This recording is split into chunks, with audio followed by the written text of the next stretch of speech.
Hear me? Good morning and welcome to Municipal Stadium in Waterbury, Connecticut. Day 3, which means Championship Saturday here at the 2024 CACC Baseball Championship Double Elimination Tournament. I'm Doug Tobias, joined once again by my broadcast partner, Mark Mentone. And, buddy, we got a good one here today because at the end of this day, whether it's one game or two games, somebody is going to be raising CACC Championship Trophy for the first time. It's very exciting. These two programs have been knocking on the door. Post University in the finals for the third year in a row here on their home field in Waterbury. We've talked during the weekend about Jefferson knocking on the door, at least two previous finals appearances. So someone's going to break through today. Jefferson, the home team, South number 1 seed, number 1 overall seed for this tournament. For Jefferson, the Rams would have to win twice today. They got to win this one and then win the if necessary one to claim the CACC Championship Trophy. For Post, the North number 1 seed, they need to win just once. They're coming out of the winner's bracket, so a little bit more flexibility for them, although if you're Post, you don't want to get to that second game. Nobody wants to get to that second game because of the pressure on them. But just talk about what do you think maybe both sides are feeling? I think you got two teams on very similar footing. I think Post is because they played one less game, has more confidence that they have more pitching to get through the day. But I think, both are in very similar mindsets in terms of they've been in this situation before, haven't been successful, and want today to be the day. And for Jefferson, knowing that they've gone 2-0 in elimination games has to give them a little bit of a confidence boost that their backs have been against the wall, but they've been able to come through twice. Yeah, I mean, and ousting Felician yesterday after Felician handed them their first loss in the opening round. And, in this tournament, that's the long way. If you lose that first game, now you got to win 4 in a row to win the championship in a 3-day period. It's not easy. So you got to play 5 games, 45 innings worth of pitchers. But if any team can do it, this Jefferson team can. It's got an offense that just won't quit. And Post definitely, you'd like to think, has the pitching depth coming into this one, as you mentioned. Only 2 games, and not having burned through their pitching greatly. No. Yesterday, Joe Christiana pitched 7 innings, and then followed by Eric Gutowski with the final 2 innings. Same thing, 2 pitchers in the win over Goldie Beacom on Thursday. So definitely, and some names that we've talked about here. You've got Nick Seaman, potentially, that could go today at some point. Also, and then for Jefferson, as you mentioned, Gabe Silva, who first team all CACC utility pitcher. So that there is some depth there as well for Jefferson, and they have not had to burn through as much pitching as you would expect for somebody that's had to play 3 games. Anthony Polari, we talked about him a lot Friday night, gave them a lot of work there, innings out of the pen to keep that pen fresh coming into today. Yeah, but I happened to catch the end of his post-game interview that he did with you, and he said this is the end of his college career, and he's got as many innings today as his arm will allow him to pitch, basically, is what he said. They're introducing the starting lineups here. Let's step aside here for a moment. We'll let the PA announcer introduce the starting lineups for today's 2 teams. Post Jefferson. At the end of the day, someone is raising the CACC Championship Trophy. Number 46, Chris Cucciato. Batting fourth, a junior from Newton, New Jersey. The catcher, number 4, Jimmy Brennan. Batting fifth, graduate from Branford, Connecticut, left fielder, number 3, DJ Karen.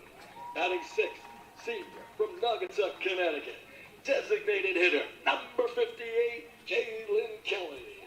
Batting seventh, a junior from Clifton, New Jersey, third baseman, number 28, Justin Rivera. Batting eighth, a junior from Oxford, Connecticut, second baseman, number 7, Hunter Keller. And batting ninth for the Eagles, a senior from Eathville, California, center fielder, number 2, Danny Gill. The starting pitcher for the Eagles, a freshman from North Haven, Connecticut, number 50, Jack Martineau. The Eagles are led by head coach Ray Skoll and assistant coaches Tim Binkowski, Joe Lavina, and Dan Reglovich. And now the starting lineup for the Thomason Jefferson University Rams. Leading off, a freshman from Hatfield, Pennsylvania. Third baseman, number 9, Justin Egner. Batting second, a senior from Hatfield, Pennsylvania. First baseman, number 7, Chris McClain. Batting third, a senior from Danbury, Connecticut. Designated hitter, number 24, Josh Lopez. Batting fourth, senior from Philadelphia, PA. Right fielder, number 13, Marquise Wood. Batting fifth, a sophomore from Nantucket, New York. Left fielder, number 1, Joshua Lopez. Batting sixth, sophomore from Brookfield, Connecticut. Shortstop, number 4, Gabe Silva.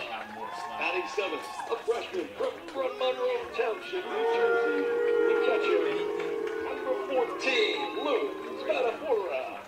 Batting eighth, a senior from Eatontown, New Jersey. Second baseman, number 6, Alex Gonzalez.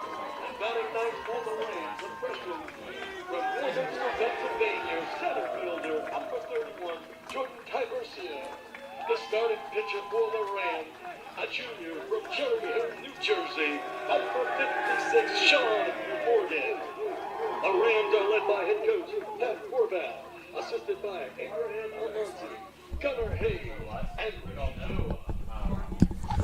And that's the introduction of the starting lineups. Now for the playing of our national anthem.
Starting lineups introduced, national anthem performed, and we are ready for first pitch here in the 2024 CACC Baseball Championship Final for Post.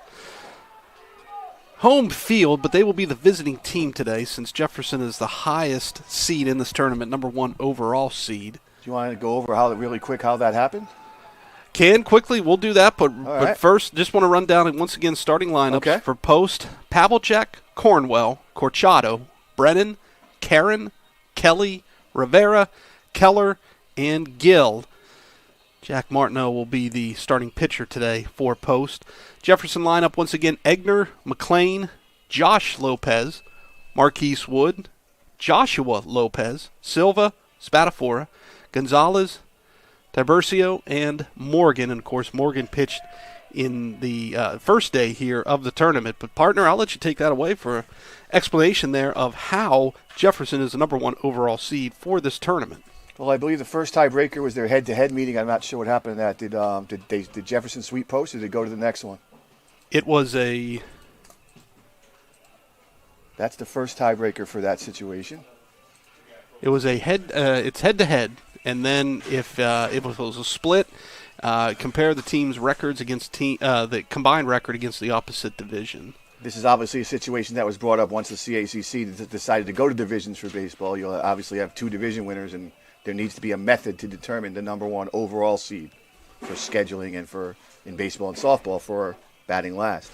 First thing that jumped out at me with the starting lineups was what you just mentioned, the fact that Sean Morgan has already pitched in this tournament. He pitched in the very first game, and Jefferson's lost to Felician. Looks like he threw 30 pitches in the middle of the game, over 2 1/3 innings.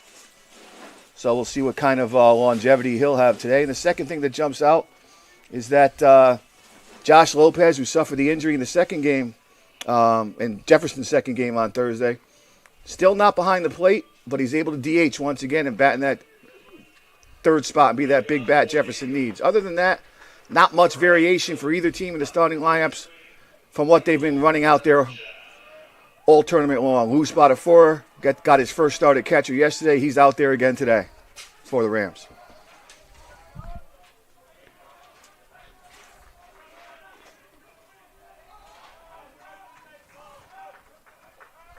So starting pitcher Morgan for the Rams, his battery mate will be Spatafora.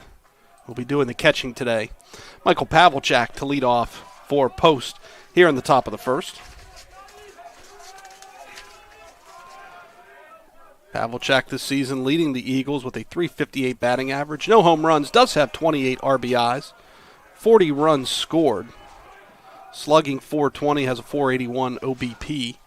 First pitch, a ball to Pavlicek from Morgan.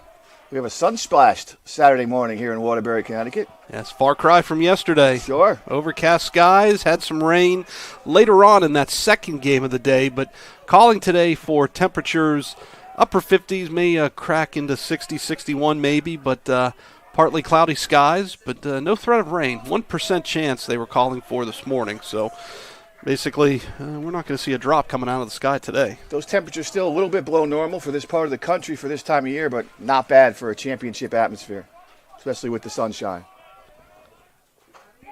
Swinging a miss there by Pavlicek. Post in there. Road grays. Nice clean classic look there with the orange trim. Jefferson in their home, away, neutral, powder blue with white pants. Count remains 2-2 to Pavlicek. And before we get too far into the game and go much further, I just want to express once again to you, the Associate Commissioner of the CACC, as well as Commissioner Mara, just how happy I am to be here and how grateful I am for this invitation. Oh, glad to have you part of it here. I want to make sure I got that in. 15 years of friendship? Yeah, about that. Yeah. Going back to different schools, too. Yeah, you were from Franklin Pierce and NJIT for you. Yeah. Franklin Pierce, a regional power in so many sports here in Division II Northeast.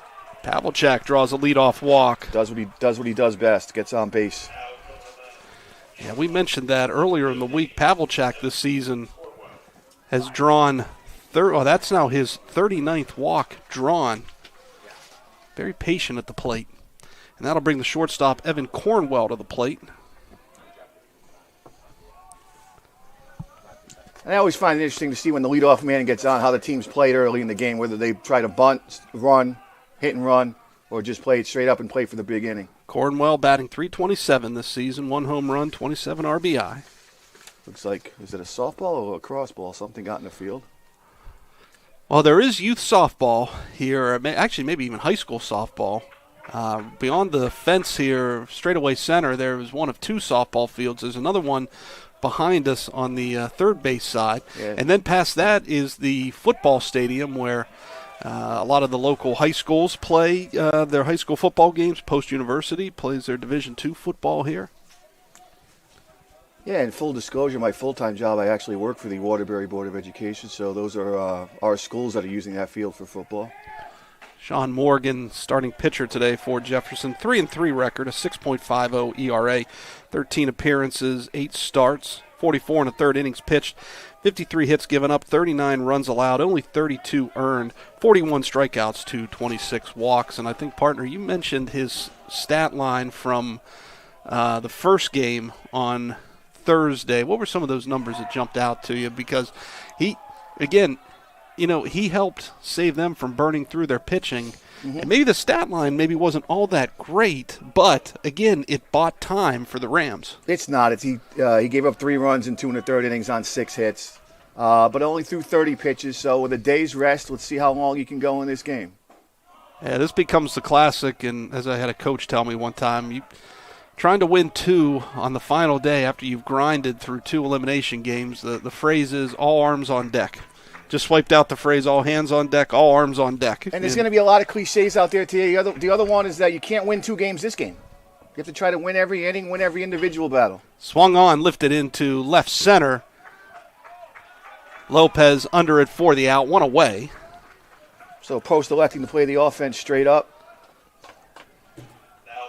Try to play for the big inning. You still have Speedy Pavlicek on first base. And that'll bring the number 3 hitter in the lineup. First baseman Chris Corchado to the plate. Corchado this season, actually tied for first with Pavlicek in batting average, 358. 2 home runs, 28 RBI, 451 slugging percentage, 423 OBP. Check on Pavlicek at first. 9 doubles, 28 runs scored.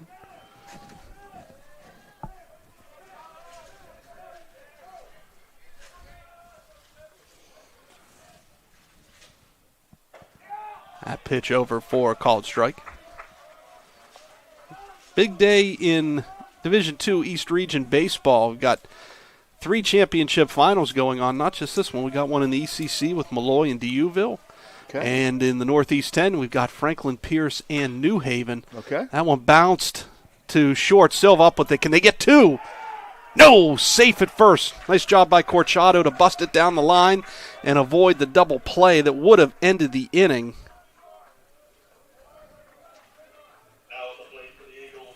Quick and looks like friendly conversation between the second baseman Gonzalez and the third base umpire about the play at second base, but everything did look clean on the slide. And that will bring the catcher Jimmy Brennan to the plate. As you said yesterday, partner, all he does is hit.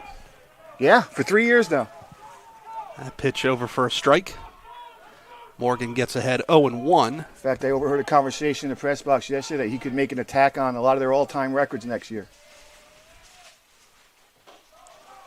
Pitch high and away, count even at 1-1. Plus, he, again, like we talked about with Josh Lopez, same thing with Jimmy Brennan. He catches just about every game. Obviously in great physical condition.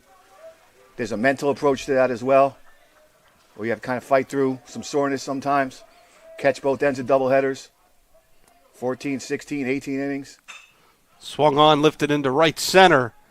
Wood under it for the out, and that will do it for Post in the top of the first. Leadoff walk doesn't come around to haunt Jefferson. We head to the bottom of the first. Scoreless between the Eagles and Rams. Back with more after this on the CACC Network.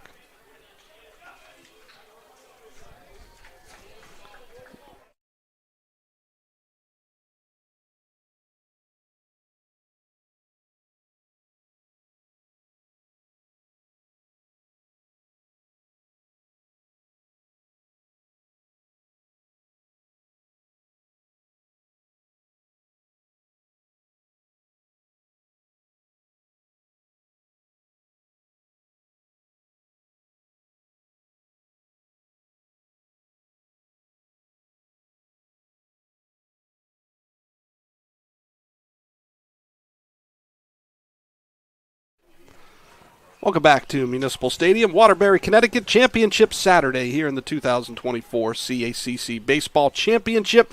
Starting on the mound today for the Eagles is number 50, Jack Martineau. 10 appearances this season, 6 starts, a 3.92 ERA, a 3-2 record, 1 complete game, 41 and a third innings pitched, only 36 hits given up, 18 runs all earned, 35 strikeouts to just 17 walks. So, partner, you look at this one. This is your number 3 starter in this tournament, and just reading those numbers, 3-2, 3.92 ERA, doubling up the strikeouts compared to the walks. Pretty impressive the amount of arms that Ray Skold has built up in this program coming into this weekend. And that's how you get to this point. I mean, there's a very good chance that even if they aren't successful today, that Post will make an NCAA tournament bid based on their current regional ranking and having already won 2 games in this tournament. And you don't get to that point in a modern college game without a lot of arms. And we've been talking all weekend about the teams have to play 4 times in a weekend in a lot of cases. A lot of times it's 6 games in a week. A lot of those games being 9 innings in duration. And you need to have, not not only depth but quality depth. Well, back in 2019 when the conference went to the divisions, expanded the amount of conference games played, and of course next year there'll be even more conference games played as both Georgian Court and Lincoln University come into CACC baseball. Georgian Court's already a full-time member of the conference, Lincoln coming in as an associate member. Okay. But what the coaches had to do back in 2019, and I believe that all of them, especially the teams that we've been talking about the last several years here at this tournament, and I think it'll be moving forward, they've really focused on adding pitching depth, and that was something that Ray Skold has done. We've seen a lot of starters, a lot of good starters here the last 5-6 years. Pat Horvath knew he had to do it at Jefferson. It's not a surprise that they're here today. Wilmington's always had pitching depth. They've continued to do that. So a lot of programs, the coaches have gone out and found the pitching and really done well. And it noticed by, again, 4 teams in the regional rankings this week. Those are numbers that you hadn't heard about prior to this season. It's a credit to all the coaches. And again, in the interest of full disclosure, if anyone is listening for the first time this week, and I was the SID at Felician University for 16 years, from 2006 to 22, and their head coach Chris Lang and his twin brother and assistant coach Steve Lang have become good friends, and we've talked about these items a lot. And Felician's had pitching depth, if I didn't mention them as well. Well, what I wanted to get to was that when the conference went to Wood Bats, Chris made a philosophical decision that he was going to allocate more of his scholarship money to pitchers. And it's something that goes against his grain because he's an offensive type coach. He likes to try to score runs, outscore teams. He was a position player himself. I believe he was a center fielder, and his brother Steve was a shortstop. Justin Egner leading off for Jefferson here in the bottom of the first. Egner batting .356 of the season, 2 home runs, 28 RBI. Third baseman for the Rams. That one grounded to short. Cornwell up with it. Throws on to first to get Egner one away.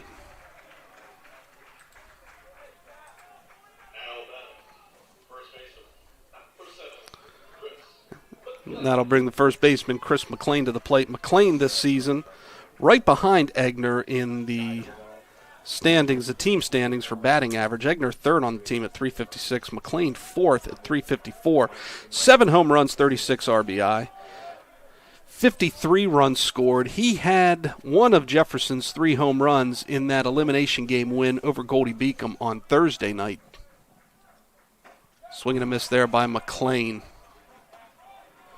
I wanted to say Friday night. It feels like a Sunday. I've lost track of the days here. Yeah, it's tough in your profession, my former profession, where you work so many nights and weekends. I'll say this. The outside deck will be calling here tonight after we're done, whether it's 1 or 2. The weather should still be nice. Go out on the back porch, enjoy an adult beverage, have the dogs out there. They can run around a little bit. So that's nice. the plans for this evening. Very nice. I've mentioned on the previous days that I've spent most of my career as a print guy, and I'm just still trying to learn this broadcasting gig. I know that was part of your college studies. You've been doing this a long time. But I'm learning that what sometimes happens is we start a story and then the task at hand, the actual game gets in the way. I just remembered that we were talking either yesterday or the day before about the Wood Bat era, and you had asked me about when did it start, when did it end, do you remember? And I didn't remember, but I just looked it up. CACC used Wood Bats from 2008 to 2018, an 11-year stretch. And I joined the East Region back in 09. Okay. Fall of 09. So the 10 season would have been my first one. Okay. Yes. That was at Franklin Pierce. Okay. Yes. Because a couple months before I started, Pierce had hosted the baseball regional. They went 2-0, lost to Dominican, actually, in an elimination game that year, Rick Gianetti's squad. And Coach Gianetti may be listening in. I want to say they won 2 games that year. They won in the tournament. Can't say for sure. But then the next year in 10, which would have been my first baseball season with Pierce, The regional was hosted by Southern Connecticut at Yale Field. At Yale Field, my brother actually worked it. And Franklin Pierce won that to get to the World Series, and they ended up finishing. They got to the Final Four that year. Okay. Lost the first game the first game went 12 hours, 3 thunderstorm delays. Oh, jeez. McLean drew the one out walking.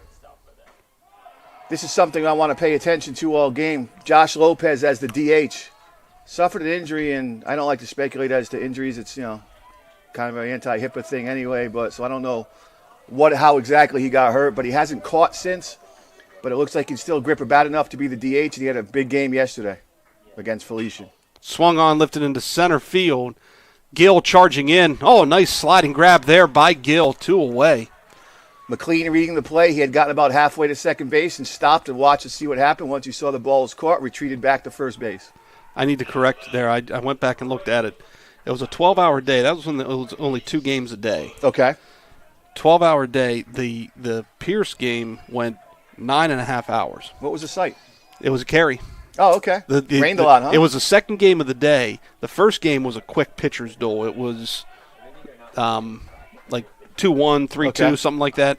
But then the Pierce game went about 9.5 hours. 9.5 hours and 3 weather delays. 3 weather delays, yes. Wow. Lost the game, but then they came back and won 3 straight. Okay.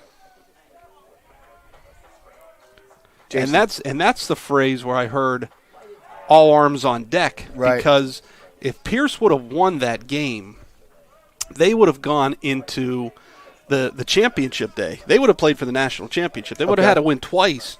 And I remember asking Jason King, the coach of Pierce, what would you have done there? Because you had gone through so much pitching. And he said, all arms on deck. He said, even if you started, if you could give us, even if it was just one batter, we would take it. Because he felt confident enough, comfortable enough in their strategy that they would have had that they, if somebody could throw, they would make it work. Good quality strike there on a 2-0 pitch. Didn't come down the middle, didn't give in to Lopez. But I'm sure you learned a lot of baseball over the time you were at Pierce from a guy like Jason King. Yes, and Wood lines that one into right field. Base hit. I'm sorry, that was Wood. McLean rounds second. He'll go into third. A 2-out single to right center for Marquise Wood. Well, and, it's interesting. It's not just him. Being around the coaches in this conference, talking, learning things how Brian August has talked about how he looks at the game. Yep. Chris Langen. Mm-hmm. Pat Horvath, Ray Skold. I mean, being around all of them, Rick Giannetti, you pick up little tidbits. Something to pay attention to. Marquise Wood has 36 stolen bases. They have speed in this lineup. There's no doubt. In 46 games. So in a first and third situation. This brings Joshua Lopez to the plate. That pitch gets the outer half of the plate for a called strike. He had a nice game yesterday against Felician as well. Joshua Lopez leading the team in batting, .360 average, 5 home runs, 50 RBI. Mentioned that we were talking about a story when Marquise Wood stepped to the plate. His batting, coming into today, batting .313 with 8 home runs, 52 RBI. Josh Lopez, and we've mentioned it all week, 20 home runs. And there's a steal there for Wood. No. Yeah, went on the early break. Okay. He went before Martineau had started his motion. So trying the early break, trying to see what would happen. Trying to either cause a balk or a throw. Neither happened, so he just kept going. So that puts runners in scoring position, second and third for the Rams. That pitch well outside and low. Yeah, 1 and 2. In 21 years as a head SID in Division II, I only worked with 2 baseball coaches, Brian Callahan at NJIT and Chris Langen at Felician, and I took so much from both of them. And I was already a big baseball fan, already been a student of the game, but just learned so much from those guys. 1-2 pitch coming here from Martineau. Swung on, lifted into center. Gill has to get on his horse. That's going to get over his head up against the wall. This is going to score 2. A 2-out, 2-run double for Joshua Lopez.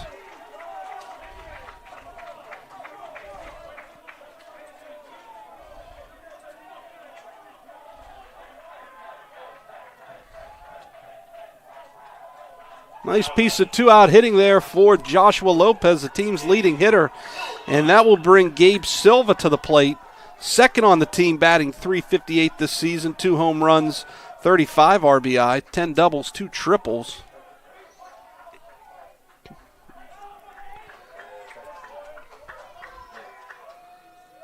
Swing and a miss there by Silva. As we mentioned about Silva, we haven't seen him pitch yet, but he was first-team all-conference utility pitcher. In fact, he leads the team in lowest ERA this season, 2.43, 8 appearances, 7 starts, 4-1. So, be interesting when and I guess if we would see him. Yeah, I got a feeling that if Jefferson is to win this championship, he'll have to be on the mound at some point and being a big part of it. Joshua Lopez 2 for 4 with a double and 2 RBIs in the game against Felician yesterday. He had 5 hits in Jefferson's 2 games against Felician in this tournament. 1-2 the count to Silva. Other thing I was going to say too, I've been amazed talking with various baseball coaches. They have an encyclopedia for a brain. They remember every situation, every pitch, every count, whatever it is in a game, and it could be from 12 years ago. Call strike 3 there. Game 24 of the season, and called strike there, so Silva strikes out. But the Rams get 2 runs. They lead at 2-0. We'll stick around here, but as I was saying, just it's amazing the encyclopedia knowledge that they have and how they can remember. And that things. was actually a big help to me when I got to Felician, because when I got to Felician, they had 7 years of baseball history. Not a lot. It was a young program, and Chris Langen had been the head coach for the previous 3 of them, and I was Felician's first full-time SID. I was putting a lot of stuff together, trying to figure out things, and I had to rely on and trust Chris's memory in a lot of cases. And I'm looking at stuff, say, Chris, is this right? No, that didn't happen. We played them that day. We lost the score. I mean, it's just amazing how plays and situations stick in their head. Yeah, you could call up, say, hey, Coach, what happened in Game 13 11 years ago against so-and-so? And it'll be, 3-2 pitch. We were up 2-1, 3-2 pitch. Pitcher hangs a curve. Just over the plate, maybe a little bit in on the guy's hands, but he was able to hit it the opposite way and drive in 2 runs. We lost 3-2. It's amazing how they can remember that. And Chris is also comfortable enough in his own skin to say to me when he's recalling these things, yeah, I probably shouldn't have made that move. Or hey, that one worked out. Or sometimes, I think it was the right decision. Just tip your hat to the other guy. He found a way to battle it. Yeah. And, get a hit or make a pitch or, something. 5, 6, 7 hitters due up for post here in the top of the second. The Eagles trail 2-0. Karen, Kelly, and Rivera due up. And Morgan wants to get his team right back in the dugout to keep putting pressure on post. And this will be a challenge here. Karen, everybody for post has hit well here in this tournament. They've combined to score 19 runs in their first 2 wins. And Kelly, he's on deck. We know all about him. 2 home runs Thursday in the win over Goldie Beacom, especially that 3-run homer that helped spark the comeback. And then had 3 hits yesterday as well. So he's been swinging a white-hot bat here in this tournament. So has Karen. Karen this season batting .331, 4 home runs, 31 RBI.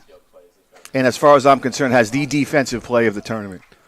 And that was another thing that helped spark that win over Goldie Beacom. If you talk about the home run, you got to talk about that play.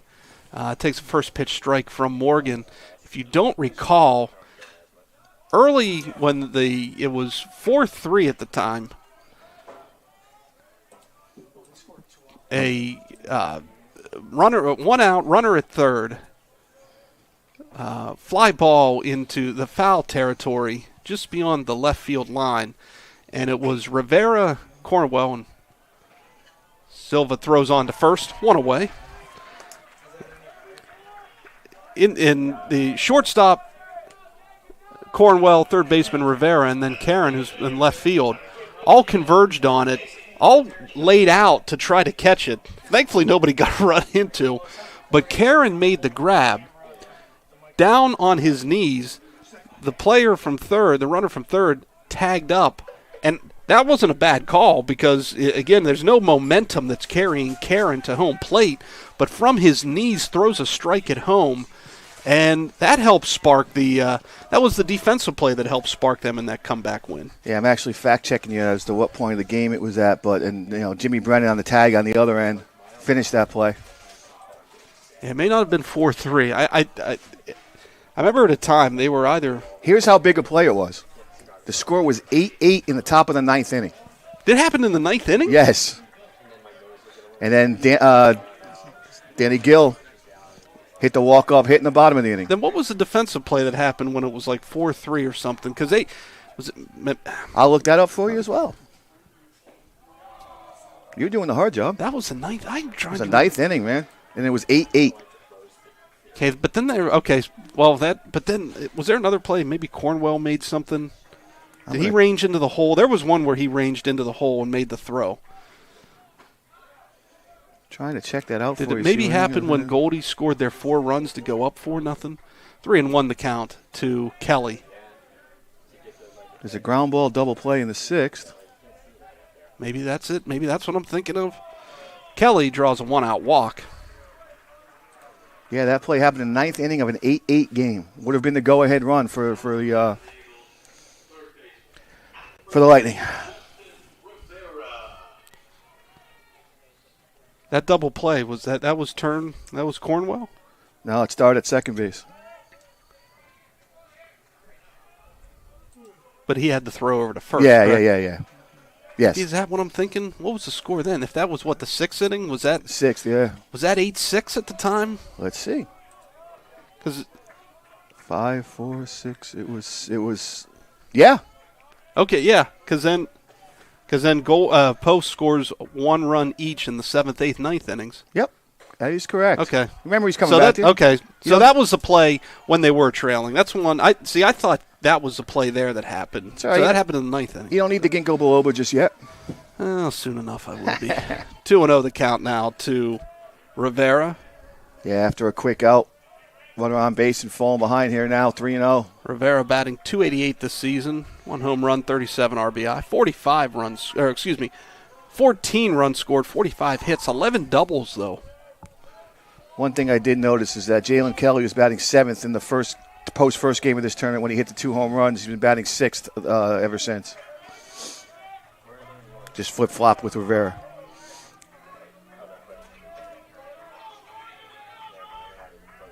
Morgan trying to get back in the count here. See, I cannot be a baseball coach. I could not remember which play was which there. Swing and a miss there by Rivera. Count runs full. It gets tougher as you get older, let me tell you. I haven't mentioned this yet in the tournament, but nobody wants to steal my identity anyway. I am 1 week away from turning 50. Yeah, I don't know where the time went, but there are days I feel every bit of it. Grounded to short. This could be 2. It will be 2. Great job by Sean Morgan. Had walked a hitter, was 3-0 to the next hitter, comes back full, and gets the ground ball double play. We head to the bottom of the second, 2-0 Jefferson over Post. Back with more after this on the CACC Network.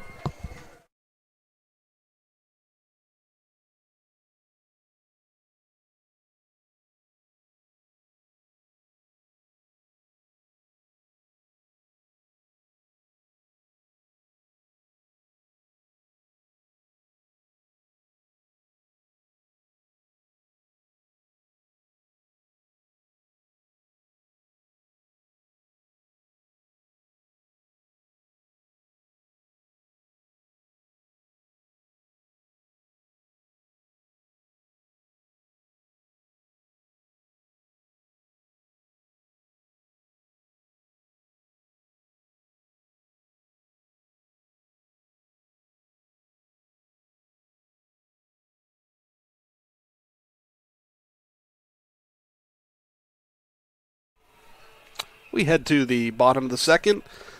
Bottom third of the order, due up for the Rams this inning. Spatafora, Gonzalez, and Tiburcio.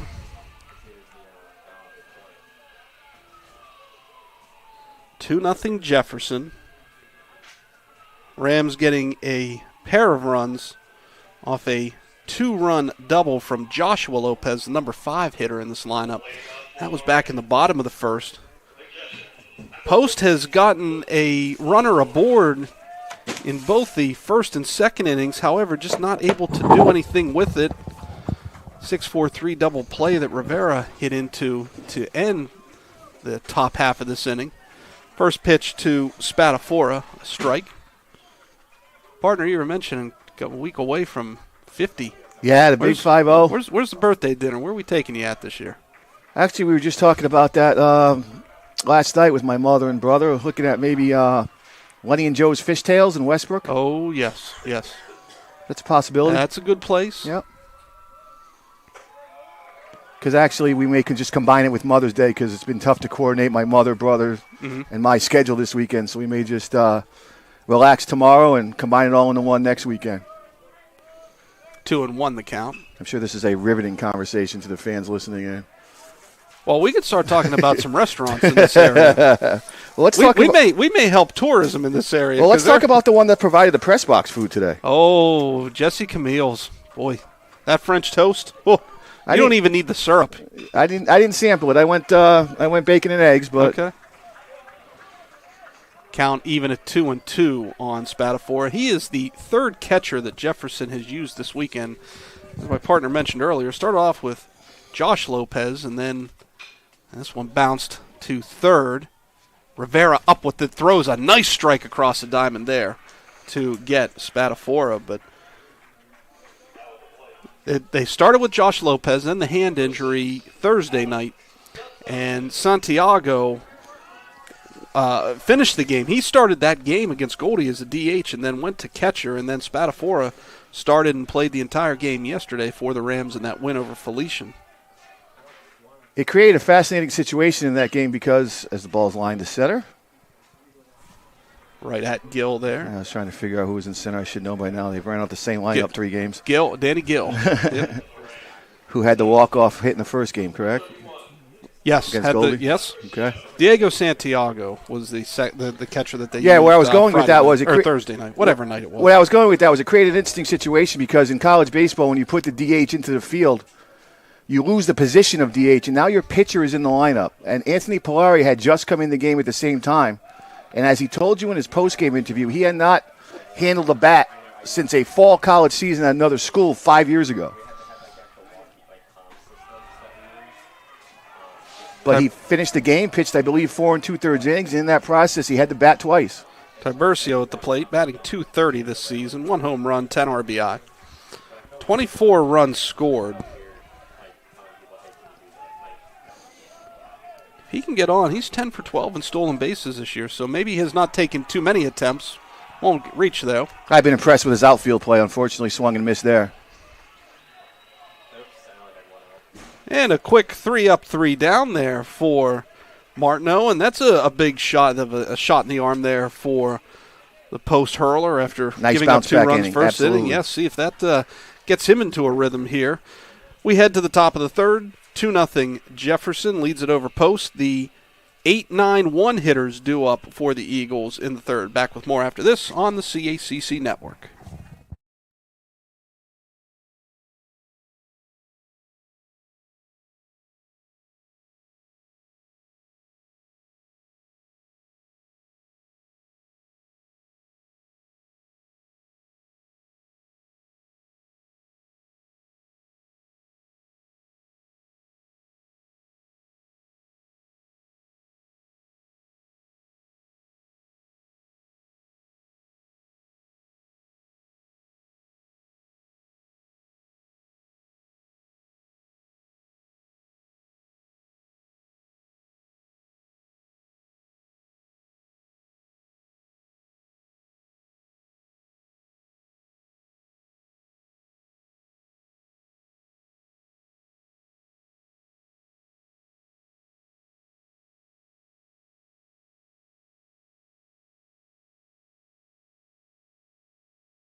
We head now to the top of the third.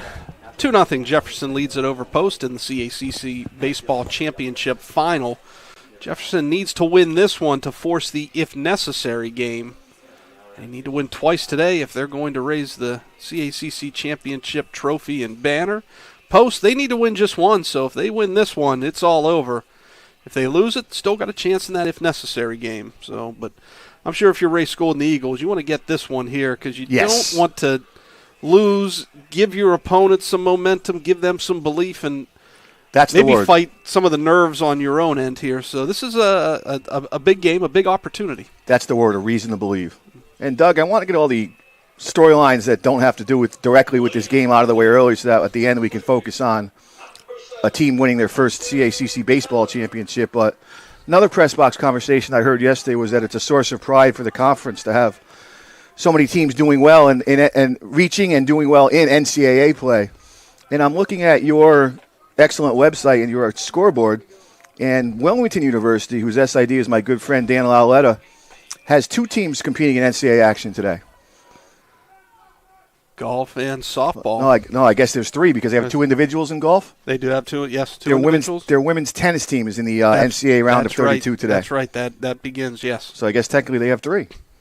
That's right. Women's tennis playing against Stack today. Yep, and in Yonkers, New York. And the coaches of St. Thomas Aquinas, former CACC coaches, Neil Trangioli, Dan Rockhill of Concordia. Okay.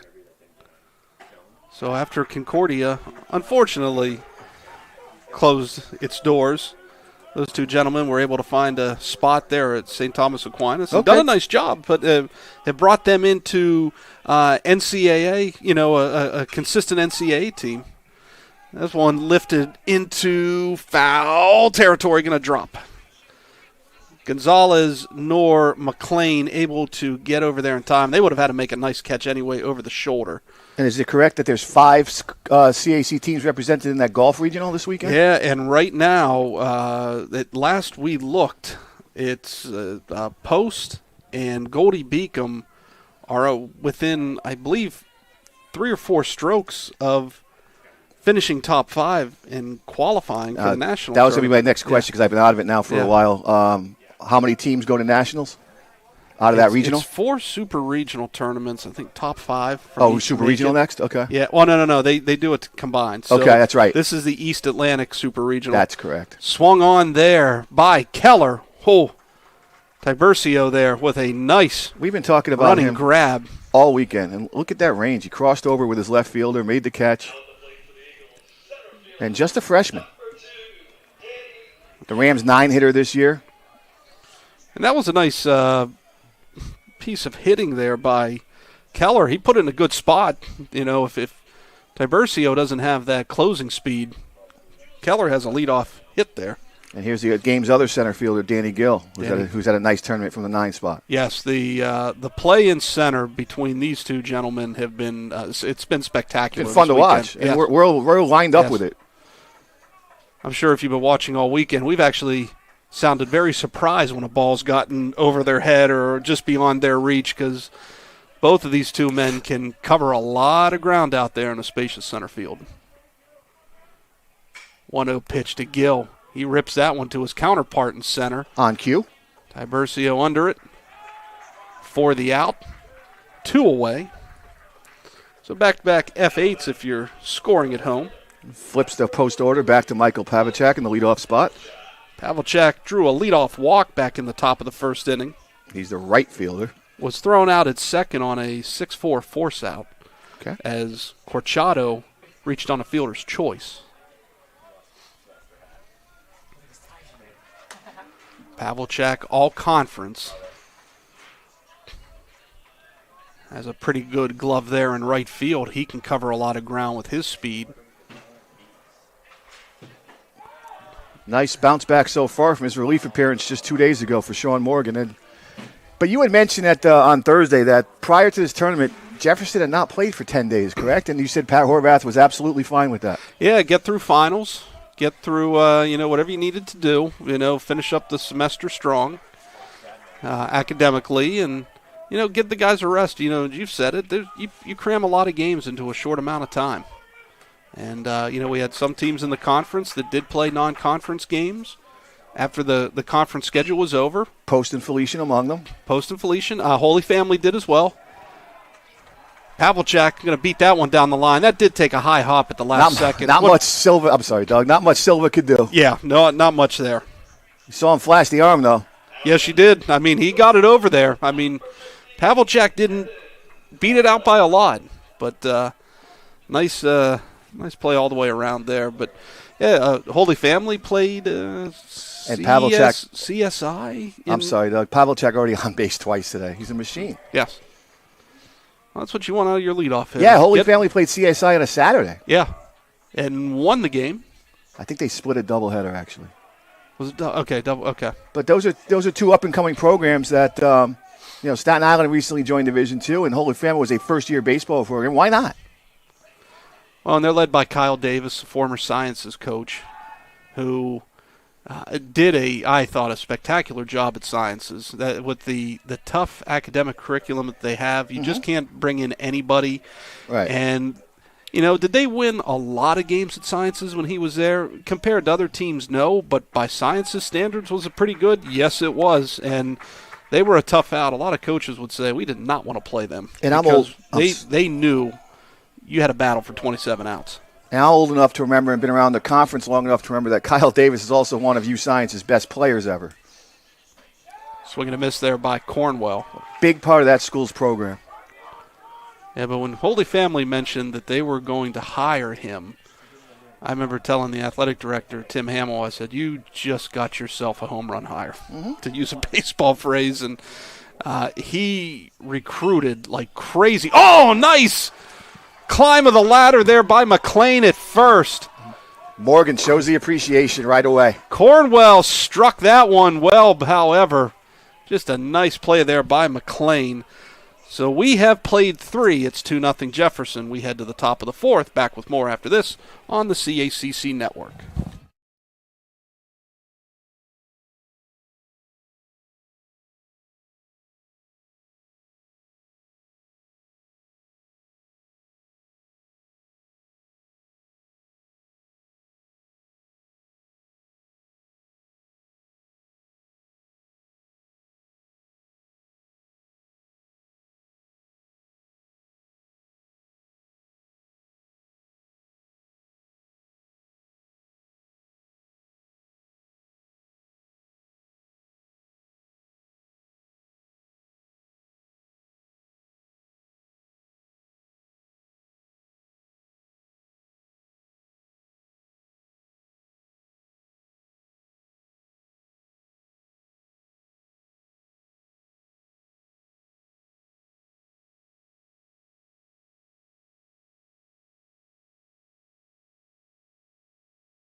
We head to the top of the 4th. Top of the order due up for Jefferson here in the 4th.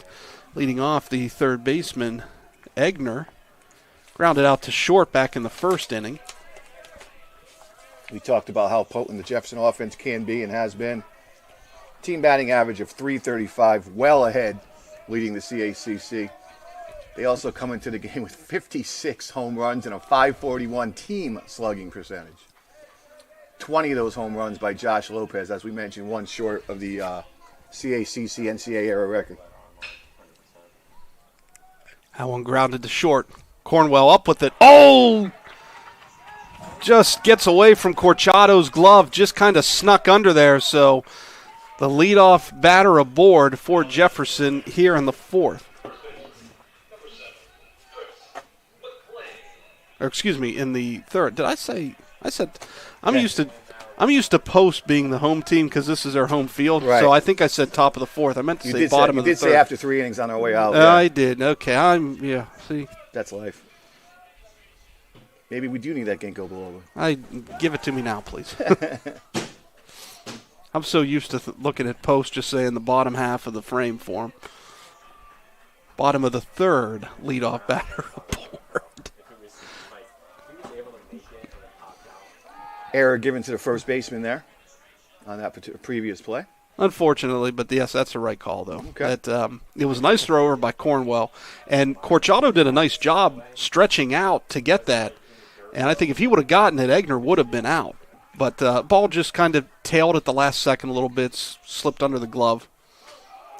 That one high for Brennan. He can't climb the ladder there, so Egner going to move up to second. So two things happened there. One, they rung up a strike on the bunt attempt to McLean. But then the second thing happened is the ball gets away from Brennan, and the attempt to move the base runner has already been done. So now Ray Skoll coming out to talk with the home plate umpire. Maybe they didn't. I saw the umpire ring up a strike.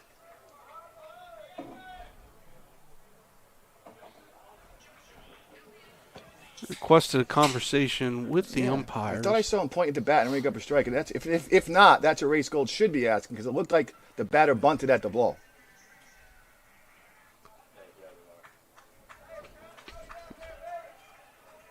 Let's see what we get for a count.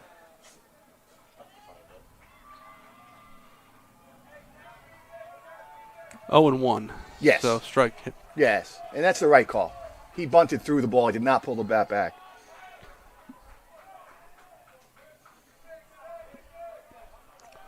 So McLean, after he climbed the ladder there to snag that liner from Cornwell to end the top of the third, now at the plate with an opportunity, a runner in scoring position, nobody out here in the bottom of the third. 0-2 count takes the bunt out of play. But you still have 3 shots at a single to score another run with your 2, 3, 4 hitters.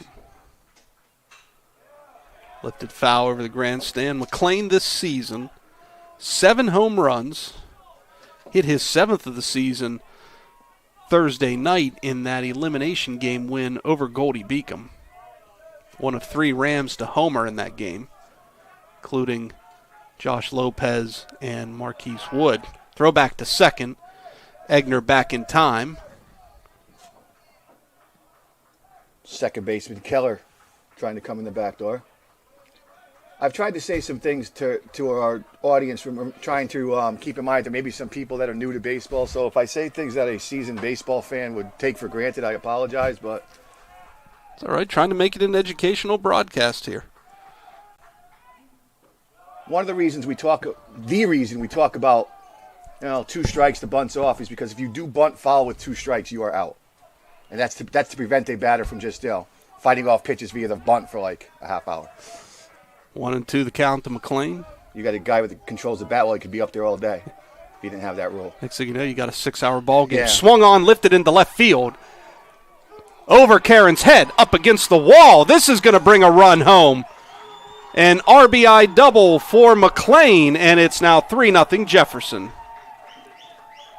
If Jefferson could have drawn up an ideal scenario, this one would be up there. 3 clean innings from Morgan, and now a 3-0 lead.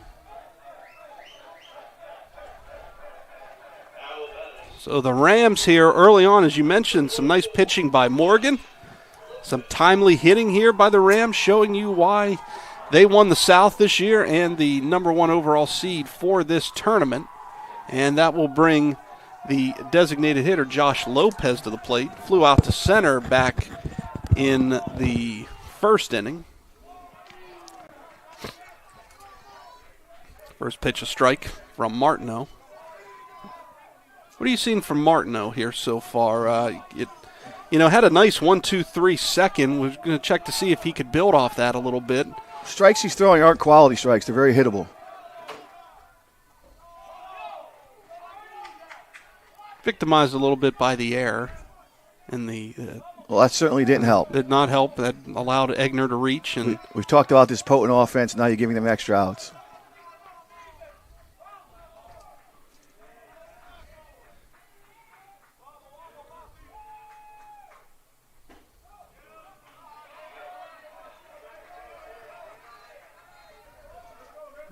I've been fascinated in 2 games now that Josh Lopez has been the DH. He still has the running conversation with the umpire. How was that pitch? Did I swing at a ball there? Those catcher instincts are hard to break.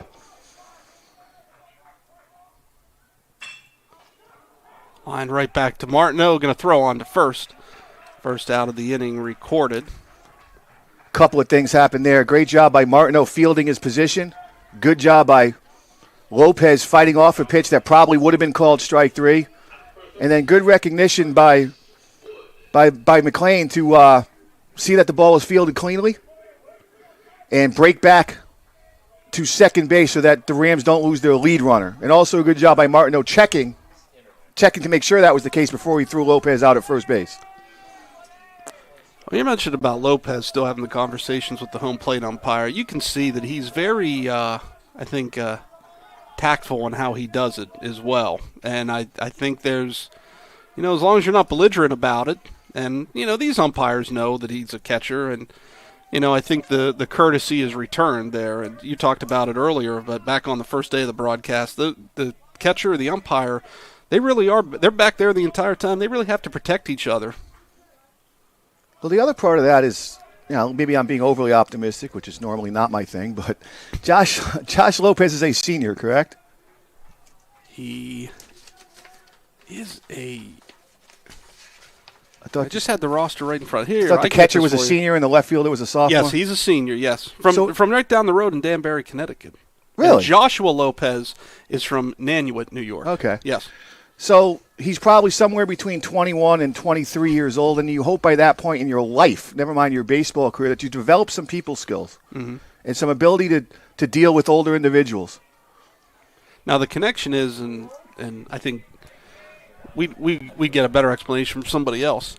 The Abraham Almonte, the former Jefferson pitching great, we've talked about him a few times, and he's current pitching coach for Jefferson. He's from Danbury, so there is a connection there. This one lifted into shallow right. Pavlicek under it for the out. McLean cannot advance to third, so he remains at second.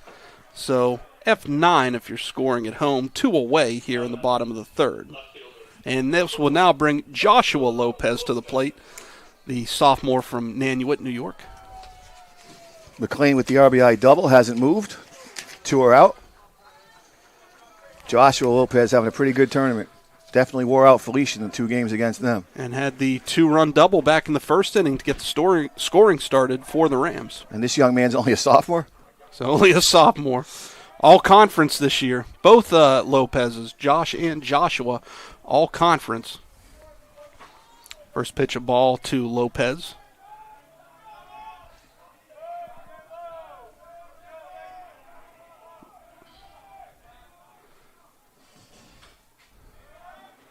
And that 2-run double back in the first inning for Lopez, stop me if you've heard this one before, happened with 2 outs. This weekend's been illustrated, if you could ask me to sum it up, 2-out rallies for all 4 teams that have been here this weekend. Just a no-quit attitude from the offenses as that one's lifted to center. Right at Gill, under it for the out, and that will do it for the Rams here in the bottom of the third. But they do get another run. They lead at 3-0. Now we head to the top of the fourth. Back with more after this on the CACC Network.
We head to the top of the fourth.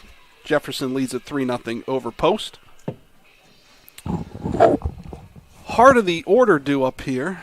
3, 4, 5 hitters for the Eagles. Chris Corchado, the first baseman, to lead it off. Brennan, the on-deck circle. Karen in the hole. And the Rams spot their starter, Morgan another run to lead at 3-0. We'll see. Can he build off that and keep what is a pretty solid start going right now for Jefferson? Just what his team needed, just like Bame yesterday. Corchado is one of 2 left-handed hitters in the post lineup against the left-handed Morgan. Pitch low. 1-0 the count to Corchado.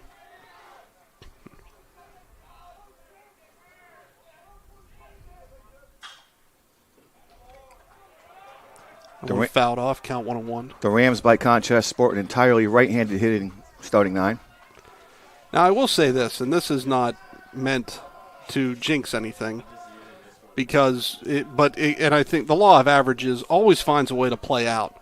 There's always one pitcher's duel type of game, at least one in this tournament, where it's a 3-2, 2-1 type of game. We haven't had that yet. And not saying that this will be it, because typically you get to this day, and if you get to the second game, the if necessary game, typically pitching's at a premium, and it wears thin, and you get a lot of lopsided scores. But typically the law of averages, there's at least one, and we haven't had that yet. Had that, yep.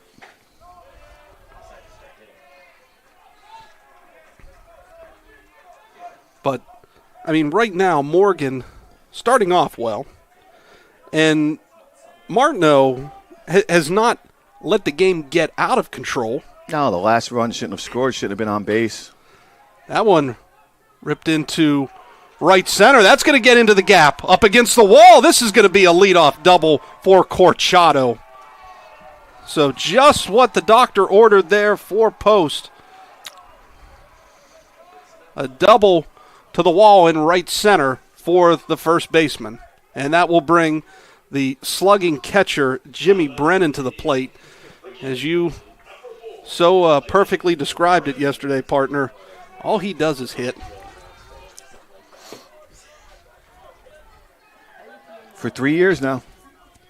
He wakes up, rolls out of bed, and has at least got a single, right? Feels that way, doesn't it? What they say about Pete Rose, he wakes up and he's already got 2 singles at least.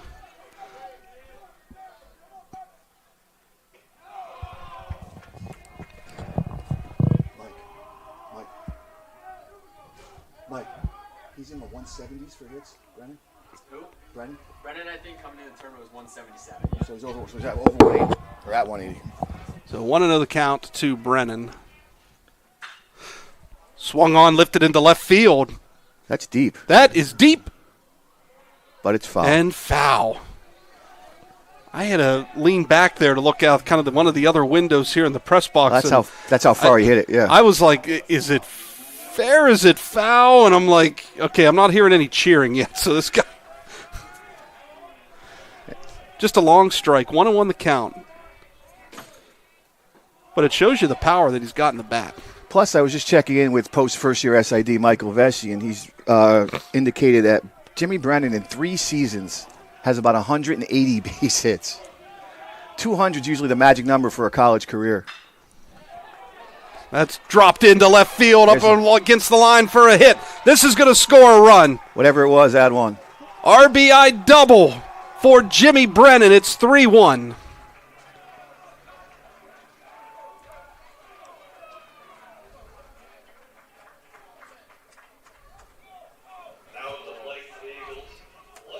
Still nobody out here in the top of the 4th, and that will bring the left fielder, DJ Karen, to the plate. Morgan's pitch count at 51. Don't forget he did throw 30 on Thursday. A little bit of stirring in the Ram bullpen, but nobody throwing yet, although I do see a catcher starting to take position. And now Abraham Almonte will give that some time to develop. Maybe. Oh, he's got to put his hat on.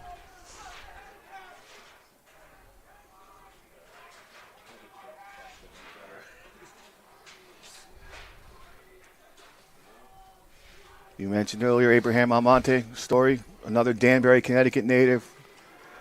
Very good pitcher for the Rams, was drafted by the Arizona Diamondbacks. I was talking with him before the game. You asked me how I was a Rays fan. I think that was off the air at one point. Yes. Tampa Bay Rays fan, but Abraham Almonte in rookie ball played with a couple current Rays, he was telling me. Jose Caballero, the starting shortstop, that they brought in this offseason. And then Colin Poche pitched with Abraham Almonte, also in Arizona at rookie ball. Colin Poche is a current reliever for the Rays. He's had to overcome 2 Tommy John surgeries. Oh, okay, interesting. And some memories you'll have forever. Yeah, and he was telling me, he said both good guys, and I said, look, they're both good players. They serve necessary needs for the Rays. So it was nice little conversation to have. Now, as Almonte was walking off the field, I saw him give the bunt motion to his third baseman to look for the bunt. However, swinging away. Lifted deep to right center. However, Tiburcio under it for the out. 1 out, but Brennan able to move up to third on that deep fly ball. And with this being a big field, Tiburcio did a nice job of getting that ball back in right away because, again, for those new to baseball, you're not limited to one base on a fly ball. I mean, Brennan could have scored on that play if there was any lollygagging at all by the outfield. Abraham also mentioned to me he played rookie ball with Jazz Chisholm. Okay. For the now current star for the Marlins. So pitch outside. Productive out for Karen. Gets charged with the time at bat, but his plate appearance did move the runner. So still only 1 out, and you've got the dangerous Kelly at the plate now. He'll be looking to hit another one of those fly balls at the very least. Pitch way outside there. Looked like that was just a pitch that got away from Morgan. Yep, spotted forward, did a nice job going to get it. But mindful of who's at the plate. Yep. Because this is one swing right now, all it takes to tie this game up at 3.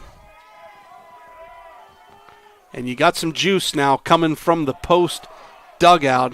That RBI double there from Brennan has brought some life here after Jefferson had gone up 3-0 early. Pair of runs in the first, and the Rams tacked on one in the bottom of the third.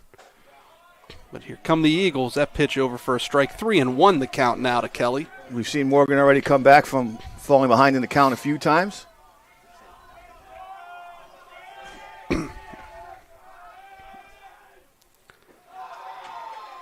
That pitch misses inside and low, so Kelly with his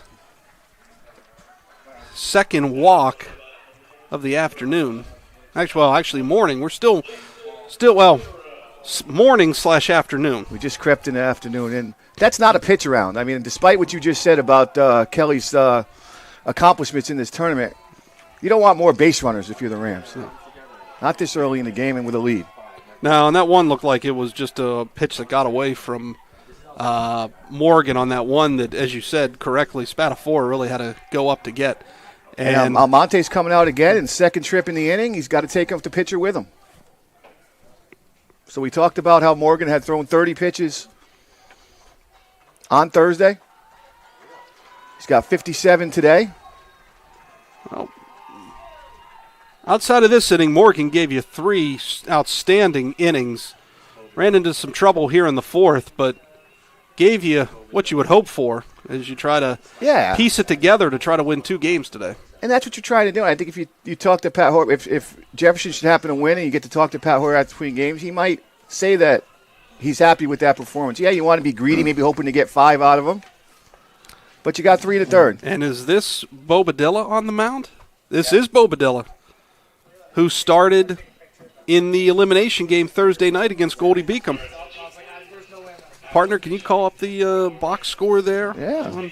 On your Google machine from 2 nights ago? Started for the Rams. It's actually the CACC Athletics machine. Very nice website that you run.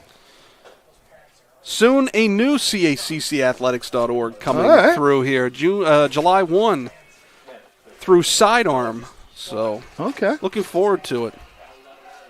First one was the play at first that we were both seeing. Bobadilla on Thursday threw 88 pitches. 4 1/3. What was that? 7 runs, 7 hits, only 6 earned runs, 3 strikeouts, 4 walks. That's what it is. But I think the big number right now is the 88 pitches. So maybe, what are you hoping? Maybe you can get 20 out of them? I would think, yeah. Maybe get to the 5th. I mean, we talked last year in the championship, in the second championship game, that Felician, if they took the lead over Post, it was a matter of who do you trust. And when Coach Chris Langen eventually answered the question. He answered it with his Thursday starter, Wilfredo Valenzuela. And I think that's what's going on in the Ram bench right now. It's a matter of who do you trust. And we've seen 2 pitchers already that have pitched already in this tournament. That's who he trusts. Bobadilla this season, 14 appearances, 9 starts, 6-1 record, 5.47 ERA, 1 complete game, 1 save as well. 49 in the third innings pitched, 46 hits given up in that time, 34 runs allowed, only 30 earned, 36 strikeouts to 26 walks. So a good record, and look, no pitcher wants a 5.47 ERA, but sometimes those numbers can get skewed in the bad era because all it takes is maybe 1 start to really inflate that. Or 1 bad inning out of the bullpen, yep. Yeah. Sometimes it's tough to get a read completely on the ERA at this level. Rivera at the plate. Rivera hit into a 6-4-3 double play to end the second. Now, you do have a first and third situation with the runner on first being the tying run. However, Jalen Kelly, 1 stolen base on the season. 1-1 the count to Rivera.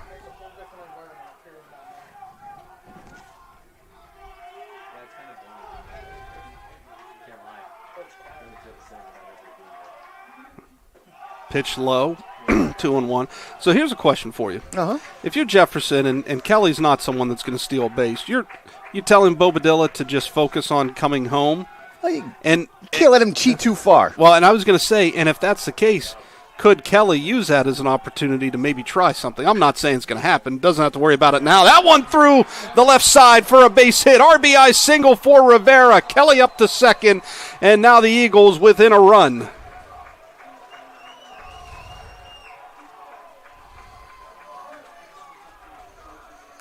Brennan comes in to score on the play. When I was at Felician, we had a player who you remember well. His name was Brennan Price. Oh, yes. Brennan Price was 6'9", about 270 pounds. Could chop down trees with his bare hands. Yes. So you wouldn't have expected him to be a fast base runner, and he wasn't. But he was a good base runner. One of the things he would do every now and then is in a play like that with the first and third, he would run a delay.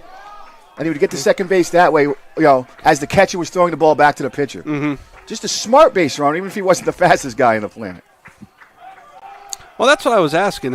Are there maybe an opportunity when you're not expecting it that Brennan Price, as you say, Kelly maybe could do something there? I just think in the 4th inning of a 9-inning game, you don't want to waste outs on the bases. Mm-hmm. Outs are precious, and you'd rather play for the big inning.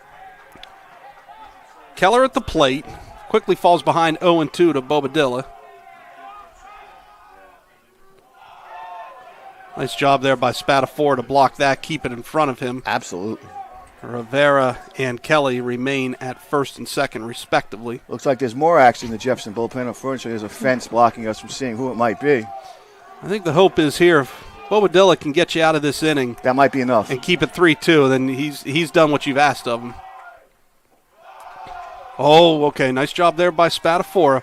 Blocked it for a second, and then I saw it scored off to his right, and I was thinking... Yeah, in those cases, you do see runners try to get a jump and take off. Jalen Kelly did not want to chance it. He had kind of shifted his weight back towards second before he realized where the ball was. So the count now 2-2.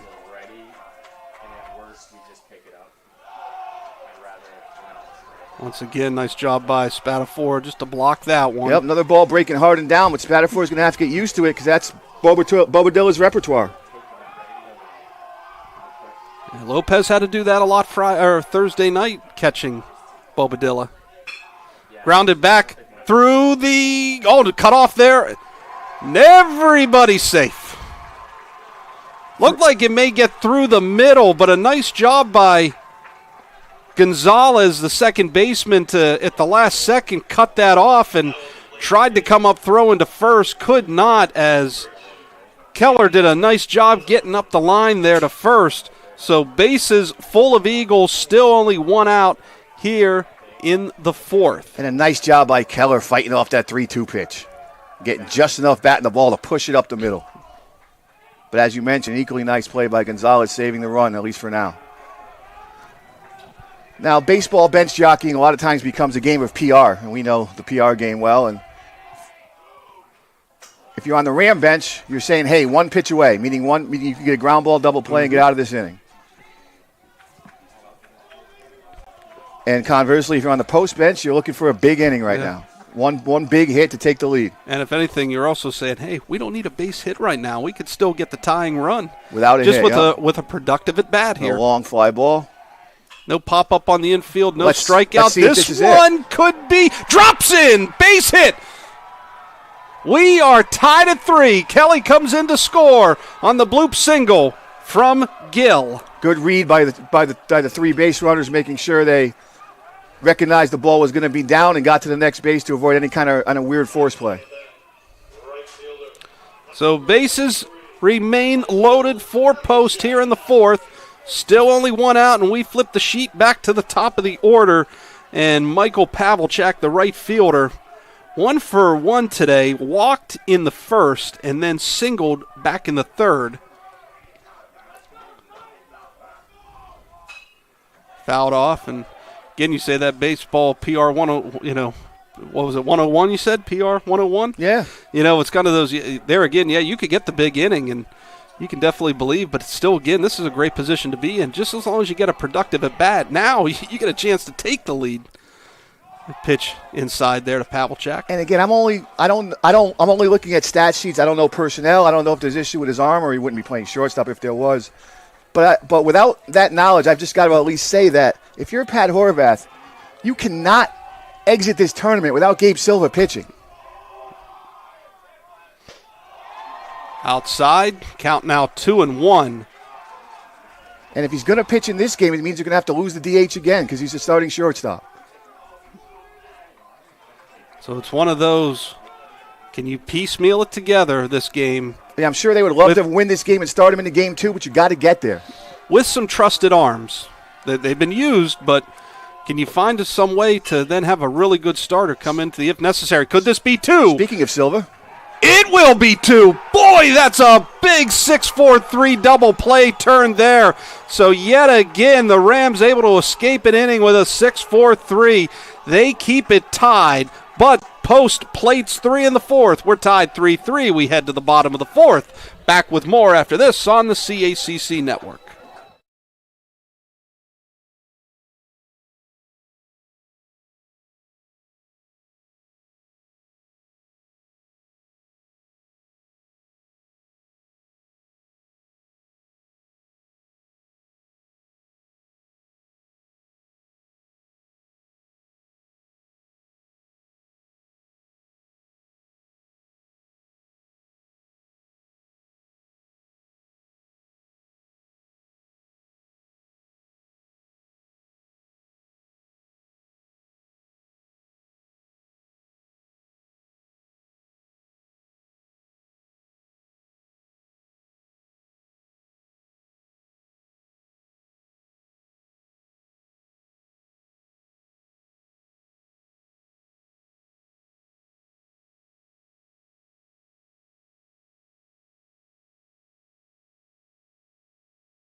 We head to the bottom of the 4th.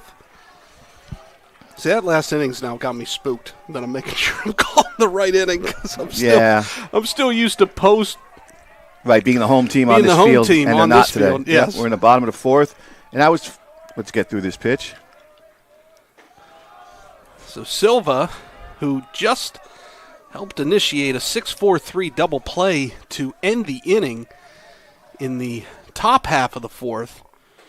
Second 6-4-3 double play that he's helped initiate today so far at the plate. 2-1 the count to Silva. What I was going to say was I was fascinated watching Bobadilla walk off the field and the energy he brings and the spark. There was nothing malicious towards the other team. There was no chest thumping. There was no looking at the other bench. It was all directed to his players and trying to give them a lift. We saw that Thursday night, too, in that game against Goldie Beacon. Commented a few times on it, how he really brought the juice there for the Rams. He just seems to be that kind of player that his teammates can depend on for that. Count runs full to Silva. 6, 7, 8 hitters due up for the Rams here in the bottom of the fourth. Jefferson looking to try to get the lead back. They held a 3-0 lead going into the top half of this inning. But Post plating a trio to knot it at 3.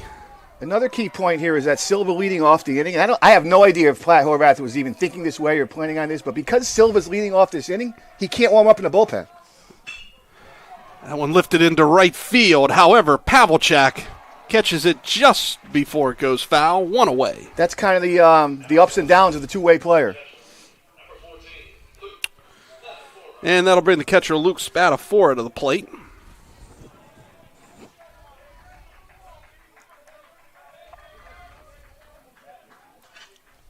Now, the Rams did have another player throwing while Bobadilla was pitching. It's calm in their bullpen now. We'll see which way they're going to go with it. That double play may have bought Bobadilla another inning. Spadafora lifts that one foul over the first base grandstand. Spadafora grounded out to third back in the second inning. Meanwhile, Martineau doing a better job of getting ahead in counts. Obviously, he got a lift from those 3 runs. Well, as we said, even before that rally started, doing a nice job of keeping Post in it. Because there could have been some instances where Jefferson could have maybe put up 5, 6, 7 runs early on. But able to limit the damage and allow his offense to get him back into it. 2-1 the count. Going back to Gabe Silva, I'm a big fan of two-way players. They just bring so much to a team. They're so valuable. Especially if they can do both sides very well. Great athletes. And even more so if they play the field like Silva does, if they're not just a pitcher DH, playing every facet of the game. 3-1 the count to Silva. 1 away here in the bottom of the fourth. 3-3 our score. That's in there for a called strike. Count runs full to Spadafora. Only issue with two-way players, and this is something I used to always talk about with Chris Langen, is that they break down sometimes. Well, that one lifted foul. Because they have to prepare to play both ways. They have to take batting practice. They have to do bullpens. They have to run with the pitchers. Well, you referenced it. One of the great recent two-way players was at your time of Felician, Jason Pogano, and suffered an injury his senior year. Swing and a miss there by Spadafora. 2 away here in the fourth. He was a left-handed thrower that could play left field, right field, first base. And he was a member of the starting rotation. Not like he was coming out of the bullpen. So his sophomore year, he made All-America by hitting about 330, 340, and pitching about 60, 70 innings. And Gonzalez, the second baseman, now at the plate. Gonzalez flew out to center back in the second. And I'm trying to remember right now, partner. Maybe you had a chance to look at this. We talked about he made that diving stab in the hole. Couldn't make a play on it back in the upper half of this inning. But was that right before then the double play? Let's see. I'm not going to trust my memory, that's for sure. We just talked about how old I'm going to be. Fouled off over the press box. I don't know if it was. This one bounced back to second. Nice job by Keller. Throws across his body. Oh, nice play there at second by Keller. And it's a 3-up, 3-down inning for Martineau. We head to the top of the fifth. We are tied 3-3. Back with more after this on the CACC Network.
We head to the top of the fifth. 2, 3, 4 hitters due up for the Eagles. Post scoring 3 times in the last inning to knot it up at 3-all. Cornwell, Corchado, and Brennan due up. Cornwell 0 for 2 today. Flew out to left back in the first and then lined out to first back in the third. That was a nice play by McLean where he had to go up the ladder there to snag that one as that ball came pretty fast off the bat of Cornwell.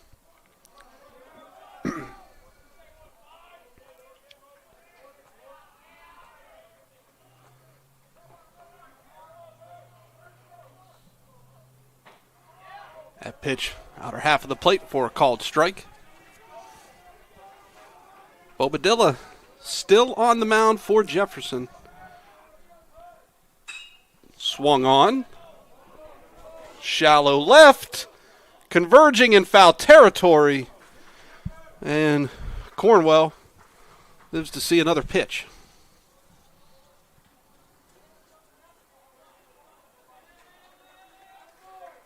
His teammate Chris Corchado right there balancing the bat on home plate for his teammate.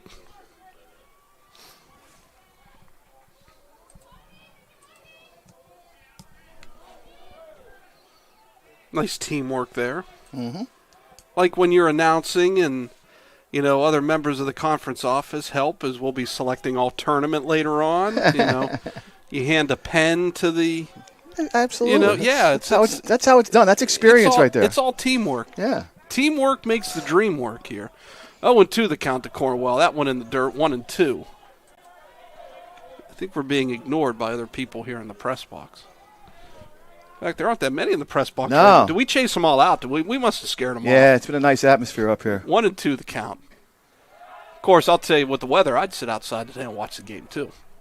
2-2 the count now to Cornwell. By the way, the answer to the question we were talking about in the first inning, Post and Jefferson split their regular season doubleheader. Jefferson had the better overall record against the opposite division. So that's what must have given Jefferson the overall number 1 seed and the ability to bat last. And if both teams would have tied in terms of record against the opposite division, then it would have been who won the first game of the doubleheader. This one skied to center. Tiburcio under it for the out. Just to clarify that for our fans, we have both division winners and number 1 seeds in this game.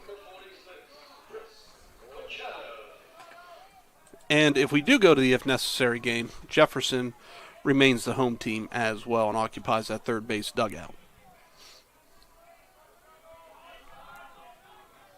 1 away here in the fifth. That pitch, nicks the outside corner there for a called strike. Corchado, not happy with that one. Corchado reached on a fielder's choice back in the first, doubled in the fourth to lead off the inning, came around to score, and now 2 away. I was looking down at my scorecard there, partner. Was that a 6-3 or 5-3? 6-3, right to Silva. 6-3, okay. Straight over the top. Thank you for that. Now Brennan at the plate. Brennan with an RBI double back in the fourth inning. Has also flown out to right. That pitch over for a called strike. So Bobadilla, an opportunity here for maybe a quick 1-2-3 inning. However, he's got to handle one white-hot batter at the plate here in Brennan. And not just this tournament, but for his career. Swing and a miss there by Brennan. 1-2 the count. We've got the 2 all-conference catchers in this game. Swing and a miss by Brennan, so a big strikeout, and there's the emotion from Bobadilla once again. I'd be fired up, too, if you were able to strike out one of the best hitters in the league. 1-2-3, fifth inning goes the Eagles. 3-3, we head to the bottom of the fifth. Back with more after this on the CACC Network.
All right, we head to the bottom of the fifth. 9-1-2 hitters due up for the Rams this inning. Tiburcio, the center fielder, leading off.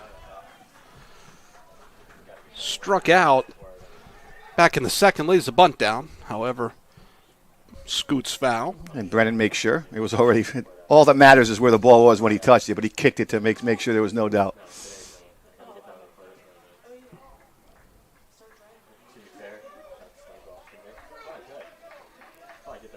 And again, I'm just out of curiosity, I have one eye on the Jefferson bullpen since I can't see the post one. And no one going for post right now. Same thing for Jefferson. Well, a bunch of guys are standing up. I just cannot tell if they're blocking someone. Yeah. Oh, no, there is someone warming up. Okay. Okay. Yep. And I think they're pretty far along in their progression, too. It looks, I think so. Okay.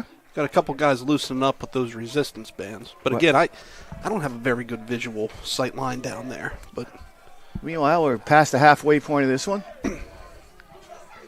1-2 the count to Tiburcio. We're coming over here being joined by the commissioner, Dan Mara. Who?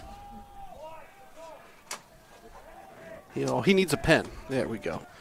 I think he was offered a pen earlier and he didn't take it. But now he's taking a pen. Now he's going to, wow. It's like he was going to stab me or something there. Swing and a miss there by Tiburcio, so one away. Nice, good strikeout there for Martineau to get things going here in the fifth is, tries to keep this a tie game right now. Yeah, this is a very entertaining game.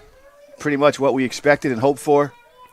Flip back to the top of the order, and the third baseman, Egger, now at the plate.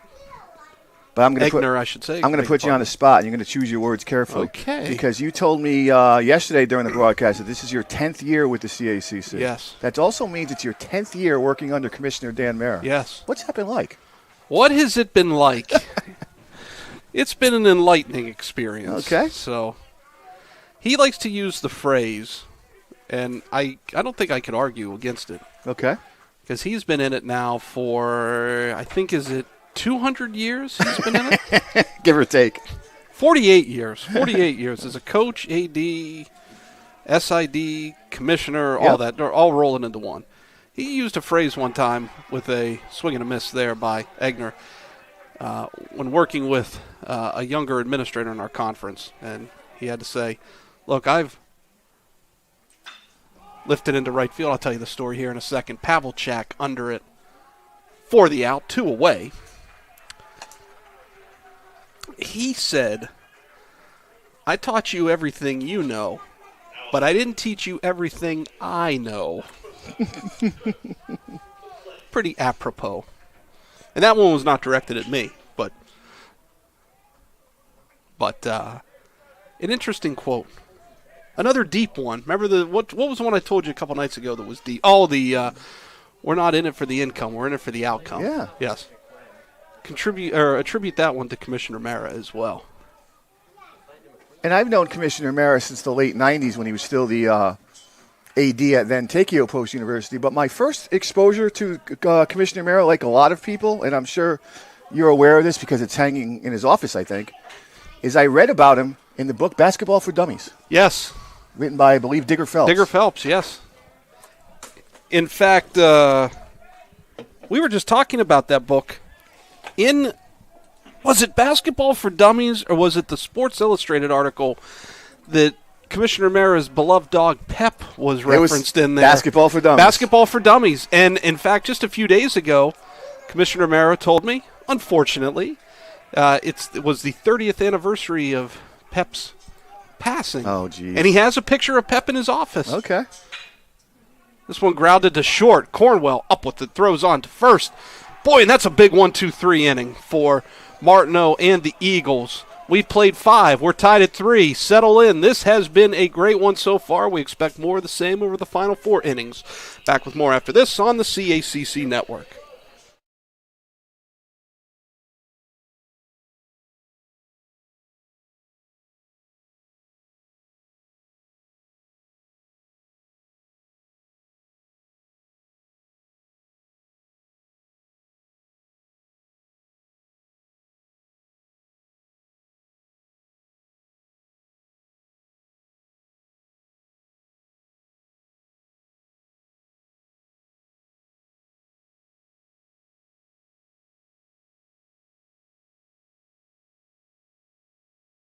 27 pitches today after we're not in the air, right? We head to the top of the sixth. Bobadilla for Jefferson back out on the mound after a quick 1-2-3 fifth inning. And partner, we don't know how many pitches he has in him. He did throw, what was it, 80-some on Thursday night? I believe it was 88 on Thursday, and he's at 27 right now. I've been observing this tournament since 2001 when I first got to NJIT, who was in the CACC at the time, and they were still Division II.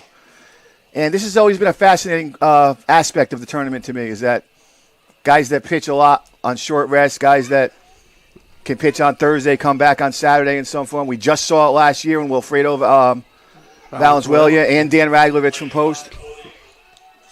Well, the interesting thing is, and you can tell when you've seen him, especially the last two innings, that double play 2 innings ago, and then the strikeout of Brennan to end the last inning, he has a lot of emotion, so I'm sure the adrenaline's going through him on this one. And has pitched well so far. We wondered if maybe he had 20, maybe 25 pitches in him. He's already thrown 27 so far, and done very well.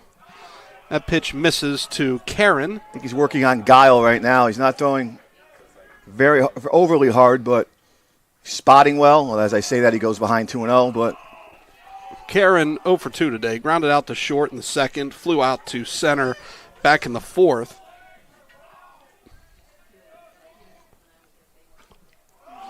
Karen has been busy in left here this tournament, and as my partner said earlier, the defensive play of the tournament so far helped spark Post to that come from behind win on Thursday against Goldie. Draws a leadoff walk, so once again another leadoff hitter gets a board here for the Eagles. Last time that happened came back in the fourth. And that was the 3-run fourth that tied it up between the Eagles and Rams, and that brings Jalen Kelly to the plate. I've mentioned it several times this weekend because it seems like Kelly's always up with runners on base. We haven't seen him trade a bunt yet. If you were going to do it, this would be his time. 3-3 in the fifth. 0 for 0 today. 0 for 0. He's got 2 walks. 0 for 0 today, 2 walks, 2 plate appearances. But do you take one of your top power hitters and ask him to lay one down to move the runner? I'm going to say no. It's still a lot of game left. That went in on the hands, grounded to short. Silva flips to second. Can they get Kelly? They will. 6-4-3 double play. Oh, nicely turned there. And that's the other side of the coin. The ball was not hard hit. Great job by Silva and Gonzalez.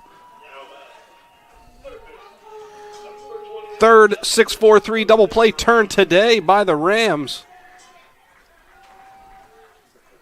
And that will bring the third baseman Rivera to the plate.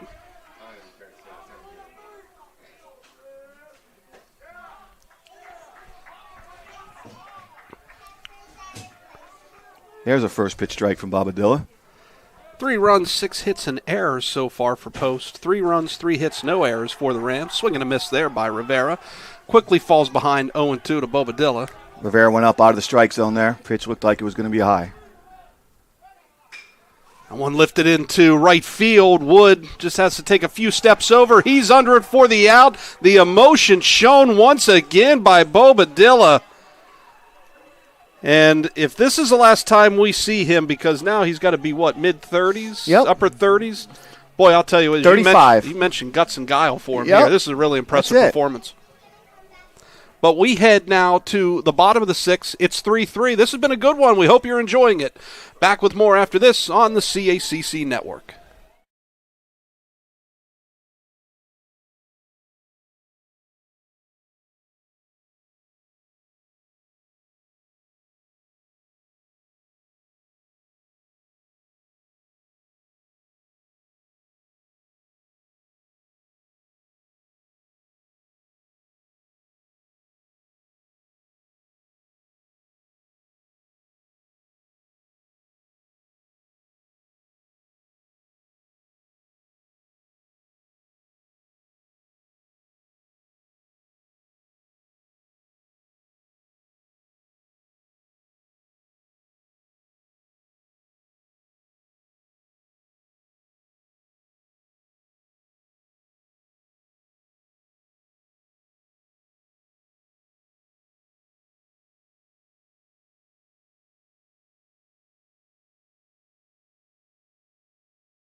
We head to the bottom of the 6th, tied 3-3 here between Post and Jefferson. 3-4-5 hitters due up heart of the order for the Rams here. Josh Lopez, a designated hitter, 0 for 2 today, flew out to center and then grounded out back to the pitcher in the 3rd inning. And if you're Post, if you have to face him, and you do it once out of every 9 times, this is where you want him, leading off an inning. It'd be even better if it was 2 outs and nobody on, but... Jack Martineau started today for Post, still on the mound. That was his 90th pitch right there. Soft grounder back to Martineau at first. He's going to step on the bag, and he looked like he had a couple words there for Lopez. Heard a little bit of a little woofing coming out of the bench there, and the umpire talking to Martineau. Was there any contact? Did he run through the bag? No. It happened even before he touched the bag. Oh, jeez. And as Lopez was going up the line, Martineau was kind of taunting him with it looked like, and then stepped on the bag. The home plate umpire came over and quickly spoke to Martineau, and as he was coming back, he mentioned something to Brennan, the catcher, maybe just telling him, hey, keep your pitcher in check here. And as the umpire was walking back, Hunter Keller went to the mound just for a quick word. Yeah. I think Keller just kind of tried to step in to make sure maybe Martineau didn't say something back to the umpire. First pitch, a strike there to Wood. And Wood having a nice tournament. Yes, at the plate and in the field. He has made some plays look routine out there. And if you're Josh Lopez, you want that at bat back. He swung at a 1-0 pitch that was borderline strike at best, not a good pitch to hit. Got it right off the end of the bat. It wasn't really hard contact. And topped it to the pitcher.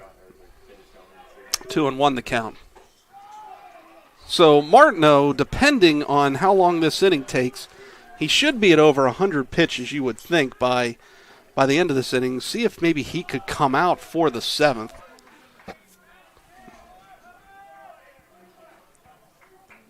It's been a nice performance, steady. Yeah. Righted himself the last 2 innings. Has an out already here against the dangerous Josh Lopez. 2-2 the count. Wood at the plate, lines that one back through the middle, base hit. 1 out single for Wood. Nice piece of hitting by Wood. Took a pitch tailing away right back where it came from.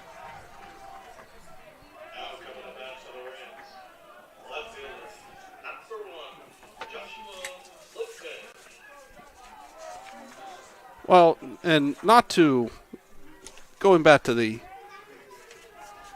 Martineau situation, just with that Lopez, just based on, and you were on the call yesterday for it, just with some of the tension that was in the stands yesterday, I don't think the umpires want to have anything that would lead to anything questionable today.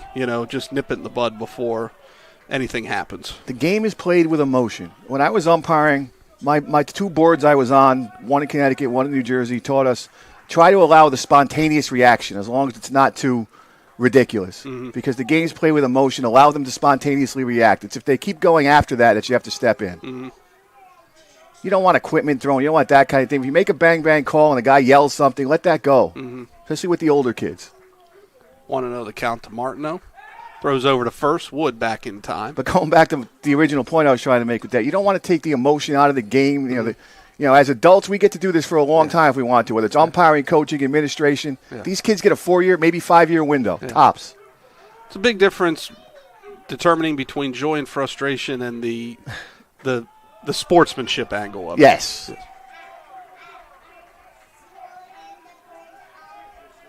Umpiring's a tough gig. I did it for over a dozen years before I decided, mental and physical toll was too much, and I didn't even do college. I did it up to high school and adults. Swung on, lifted into center field, however, right at Gill. Just had to take a step back and then a step forward, so ends up in his original spot. 2 away now here in the bottom of the 6th.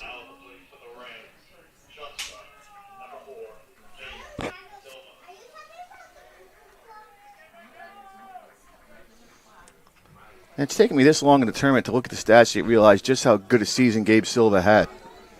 4-1, 2.43 ERA on the mound. Currently hitting .358 with 24 stolen bases, 14 extra base hits. 0 for 2 at the plate today. Struck out to end the first. Flew out to right in the 4th. However, he has helped initiate 3 6-4-3 double plays today. So he has been spectacular in the field. Wood takes off. Throw down to second. Oh, what a nice throw by Brennan, and he guns him down. And it took that good a throw. Wood had a good break, but a better throw by Brennan. That ends the inning, and mark that one down as we go into the 7th here to see if that sparks some momentum. And now Almonte talking with Michael Pavlicek. Pavlicek barking at him. And now the home plate umpire going to come over. So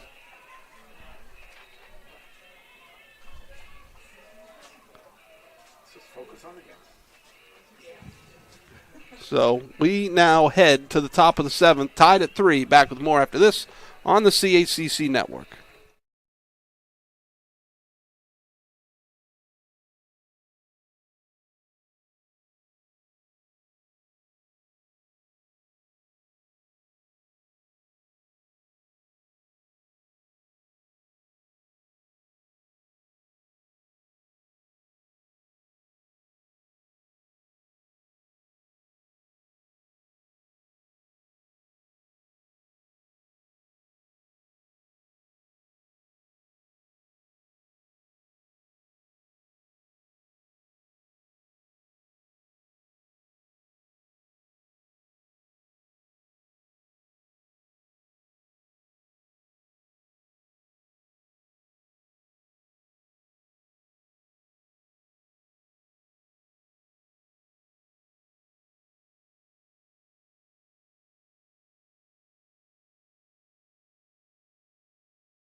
We head to the top of the 7th. Keller leading off here for Post, the 8-9-1 hitters.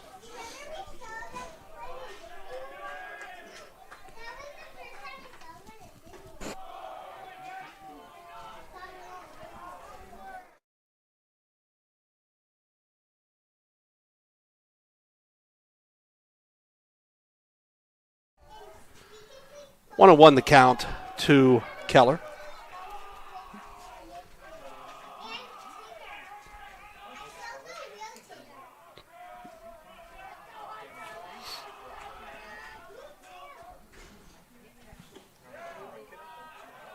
And Bobadilla back to the mound.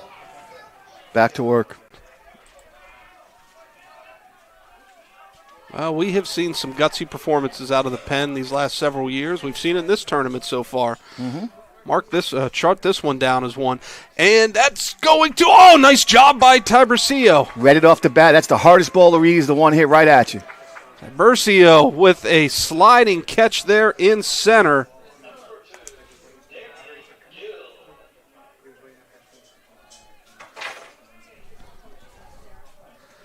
And that will bring Gill to the plate. Gill today 1 for 2 with an RBI single back in the 4th. One away here in the top of the 7th. That pitch catches the outside corner for a called strike. Pretty good pitching we've seen today from all 3 pitchers so far. The 2 starters, Bobadilla. And the Jefferson bullpen, quiet. Quiet right now, and I'm trying to look. I don't know if anybody's really working hard in the post pen right now. Okay. And you know what? Even if they make the regional next week, they have time to rest Martineau. Yeah. So you're going to try to go with your best guy that you can in the situation. Popped up foul territory. Oh, nice job there by Gonzalez. Runs it down for 2 away. And I'm just curious, as we get late in this game, if Anthony Polari is going to be able to convince Abraham Almonte and Pat Horvath that he can go today. Well, he will do everything in his power after we talk with him on Thursday night. Head back to the top of the order, Pavlicek. Pavlicek, 1 for 2 today. Fouls that one off. Walked back in the 1st. singled in the third, and then hit into an inning-ending 6-4-3 double play back in the fourth. And we were talking off the air between innings a little bit while back that he's, I believe, 3 hits behind the all-time record for Post University, held by Dan Luisi. And then hot on his heels, if he breaks the record, is then Jimmy Brennan. Who's a junior, whereas Pavlicek's a senior, correct? 2-1 the count now to Pavlicek. Oh, could Bobadilla get another quick inning here? Swing and a miss. Count even at 2-2. He's running on fumes and adrenaline now. A lot of noise coming from the Jefferson dugout here. Good supportive cheering, that is. Nice Bounced pitch. Back to the mound. Bobadilla underhands it to first. Another quick inning, and Bobadilla. Very nice pitch. What can you say about him that we haven't said already in this outing today? Trying to inspire his teams to get him at least 1 run. We head to the bottom of the 7th. Time to stretch it out. If you've been sitting on your couch or recliner, get up and stretch. We've got a great one here. Should be great these final 2.5 innings. 3-3 our score. Back with more after this on the CACC Network.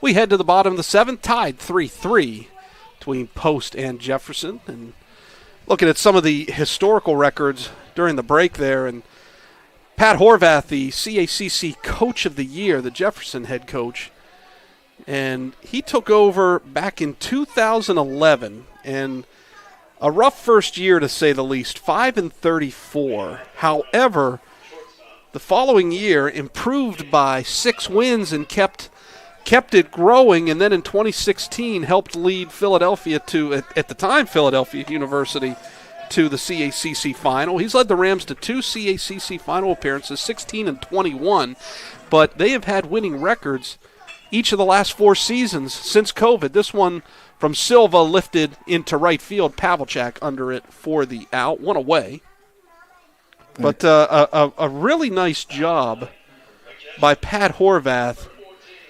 There's been consistency after that rough first year, and I think a lot of credit to the Jefferson administration, too, for showing the faith and seeing the gains that he was making, early on. And it's paid off with what's been a fantastic season here so far. This one dropping into center. Gill, did he get it? No. Trapped it, but boy, he nearly got it. When it looked like the correct call to me, it looked like I saw the ball bounce.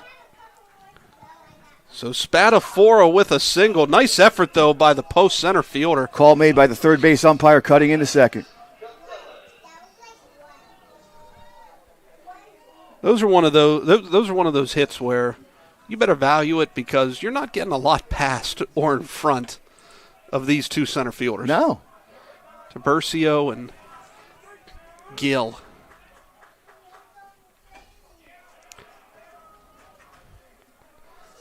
Brings Gonzalez to the plate. Gonzalez 0 for 2 today. Flew out to center back in the 2nd. Grounded out to second back in the 4th. Spadafora has only played in 10 games this season, only had made 4 starts, and he's acquitted himself well this tournament, showing he can handle the bat and handle the pitching staff. Well, it speaks to that depth. This is the 3rd catcher that they've used in this tournament. Started out with Josh Lopez. Had the injury that forced him to leave Thursday night's elimination game against Goldie Beacom. Now, fortunately for us, I think as fans, we've been able to see him come back and DH and see him handle the bat pretty well. Yep. But Santiago came on to spell him at catcher Thursday night against Goldie Beacom, and then it's been Spadafora each of the last 2 days. Jefferson using their offensive conference. If that rule hasn't changed recently, I believe each team gets 1 per inning. So 0-1 the count to Gonzalez. 1 out, runner on first. If here in the 7th. And sometimes you have that confidence. It's easier than flashing signals. Make sure nothing gets lost. Throw over to first. Spadafora back in time.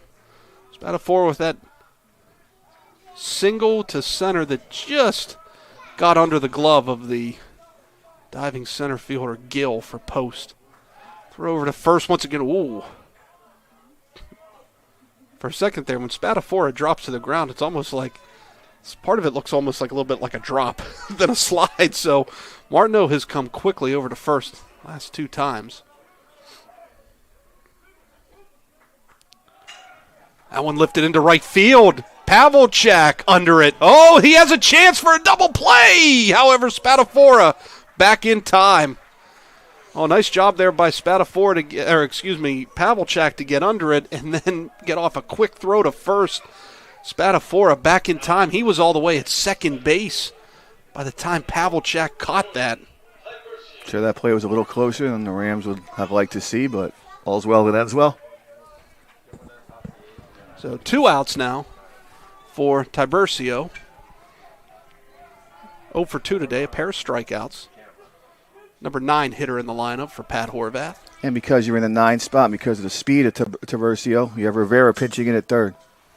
Almost even with the grass. Jack Martineau, how many pitches is it? Am I going to guess around 108? 105 going into this batter, Okay. so you're very close. 106.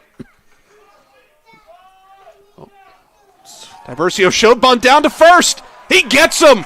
Oh, caught Spadafora leaning off the bag. And once again, Jimmy Brennan with another spectacular play behind the plate. Throws down to Corchado, who applies the tag. And I understand what Spadafora was trying to do because he's trying to beat the force to second base, but it's 2 outs, so he's bunting for a base hit. So you need to make sure the ball's down because you're not trying to beat it there for a sacrifice. And talk about a big play here. The number 9, for post that is, number 9 hitter leads off the next time Jefferson comes to the plate, so you're not dealing with the top of the order leading off. And how about this? Bobadilla's coming back out 49 for the top of the 8th. Start the inning with 49 pitches after 88 on Thursday. We'll step aside for a commercial break. Back with more after this on the CACC Network.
We get to the top of the 8th. We apologize. Right before we were coming back on air, I had a nice sarcastic comment. Oh, first pitch, a ground out by Cornwell. That was directed towards the commissioner. We were talking about players, and he said about one player. He asked, what's he hitting? My response, a lot. So Cornwell grounds out. Oh. First pitch, Bobadilla is still pounding the strike zone. Induces the ground ball. Is that a 6-3? 4-3. 4-3, yes. Corchado at the plate. That one just foul.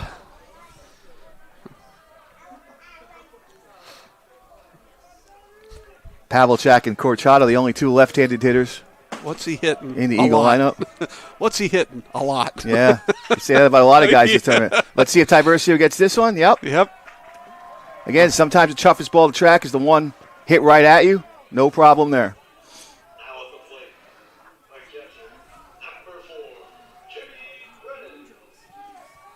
So is this, do you think, a component of Bobadilla just pumping the strike zone and forcing Post to put it in play, or are the Eagles trying to get aggressive, thinking maybe they can get him maybe worn down a little bit?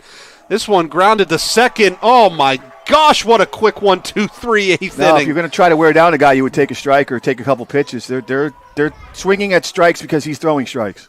Great job by Bobadilla. We head to the bottom of the eighth, still tied at 3. What a great game this has been. Back with more after this on the CACC Network.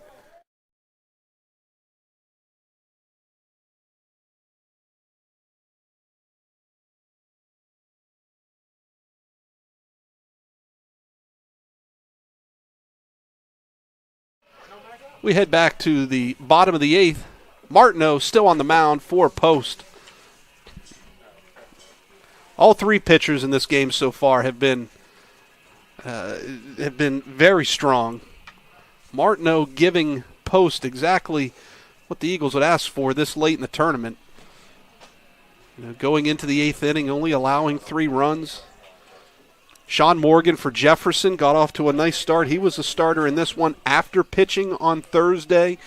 Gave the Rams a boost, and then Bobadilla has come on and been nothing short of spectacular. After throwing 88 pitches on Thursday, he's at 50-some. Was that the last number you gave me? Is he? Yeah, he's in the 50s. We saw it last year with Wi-Fi. Wilfredo Valenzuela for Felician. After he threw 120-some odd pitches on the first day, he came back and threw another 35-40 in relief on Saturday, 2 days later, to help Felician win the championship. And came in the middle of an inning, which is something he wasn't used to doing. Got out of a jam and then pitched the 9th. Tiburcio leading off for Jefferson here in the bottom of the 8th. He was at the plate when Spadafora was picked off first. That one, oh, nice stab there at third by Rivera. Martineau, his pitcher, letting him know it. As well he should. Fantastic play. And I think the emotion goes back to something we talked about yesterday, is that Post has a very good chance of making the NCAA tournament regardless of what happens here as they enter the tournament 5th in the region. Jefferson's going to be there. They're 2nd in the region. But this emotion is about winning that conference championship. Back to the top of the order, and Egner. And for its own sake. 0 for 3 today with a run scored. Reached on an error back in the 3rd inning. Advanced to 2nd on a wild pitch, and then came around to score on an RBI double from McLean. McLean in the on-deck circle. According to the live stats provided by the very good Post Sports Information staff, Martineau just threw his 108th pitch. That pitch over for a called strike. 2-1 the count now.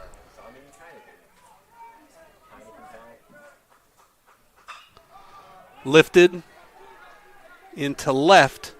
Karen comes in under it for the out.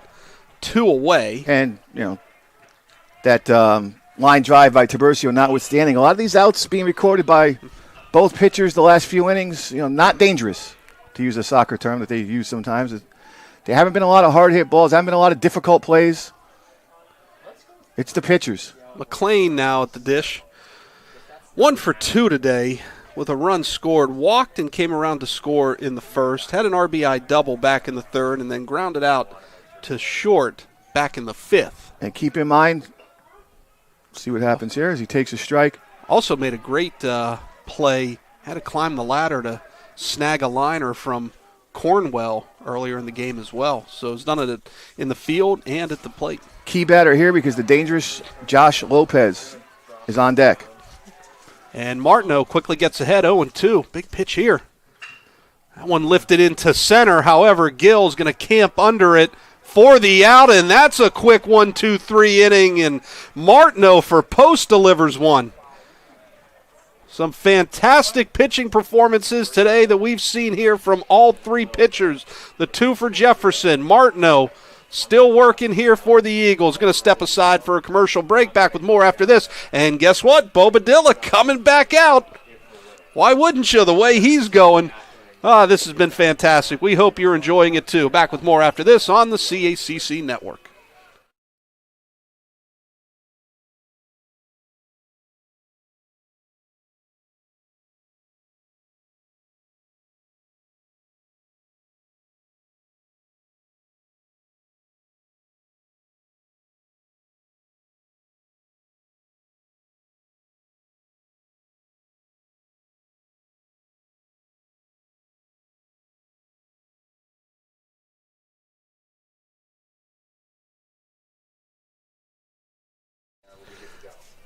We head to the top of the ninth.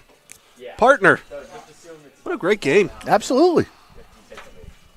If Post finds a way to win this, makes him a worthy champion in a game like this. Jefferson finds a way to win this, then I think we're pretty excited for the if necessary game. Yeah. The way these two teams are playing and the way they won it, the emotion that both sides have shown today. And if Jefferson finds a way to win, it will now be in walk-off fashion.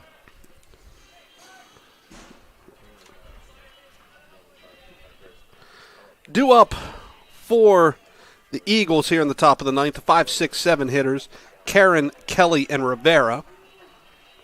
So stick around, fans, following the game. Whether if it's a Post win, we'll have the championship award ceremony. If it's Jefferson win, we'll set the table for the if necessary game. We'll announce the all-tournament team, name the most valuable player, present the winning team with the championship trophy and banner. First pitch from Bobadilla to Karen, over for a strike. Karen 0 for 2 today. Grounded to short back in the second, flew out to center in the fourth, walked in the sixth. That pitch also over for a called strike, and Bobadilla quickly gets ahead 0-2 to Karen. And Karen's been busy in left today. Important to make a smart pitch here. Don't help the hitter. That was not one. That one's going to drop into center field, base hit, leadoff single. That's a big one for Karen. That was the opposite of a smart pitch, unfortunately, for the Rams.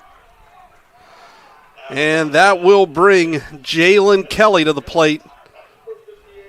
Kelly has drawn a pair of walks today, scored a run back in the fourth, also hit into a 6-4-3 double play. And Abraham Almonte just called for the bullpen with his left hand.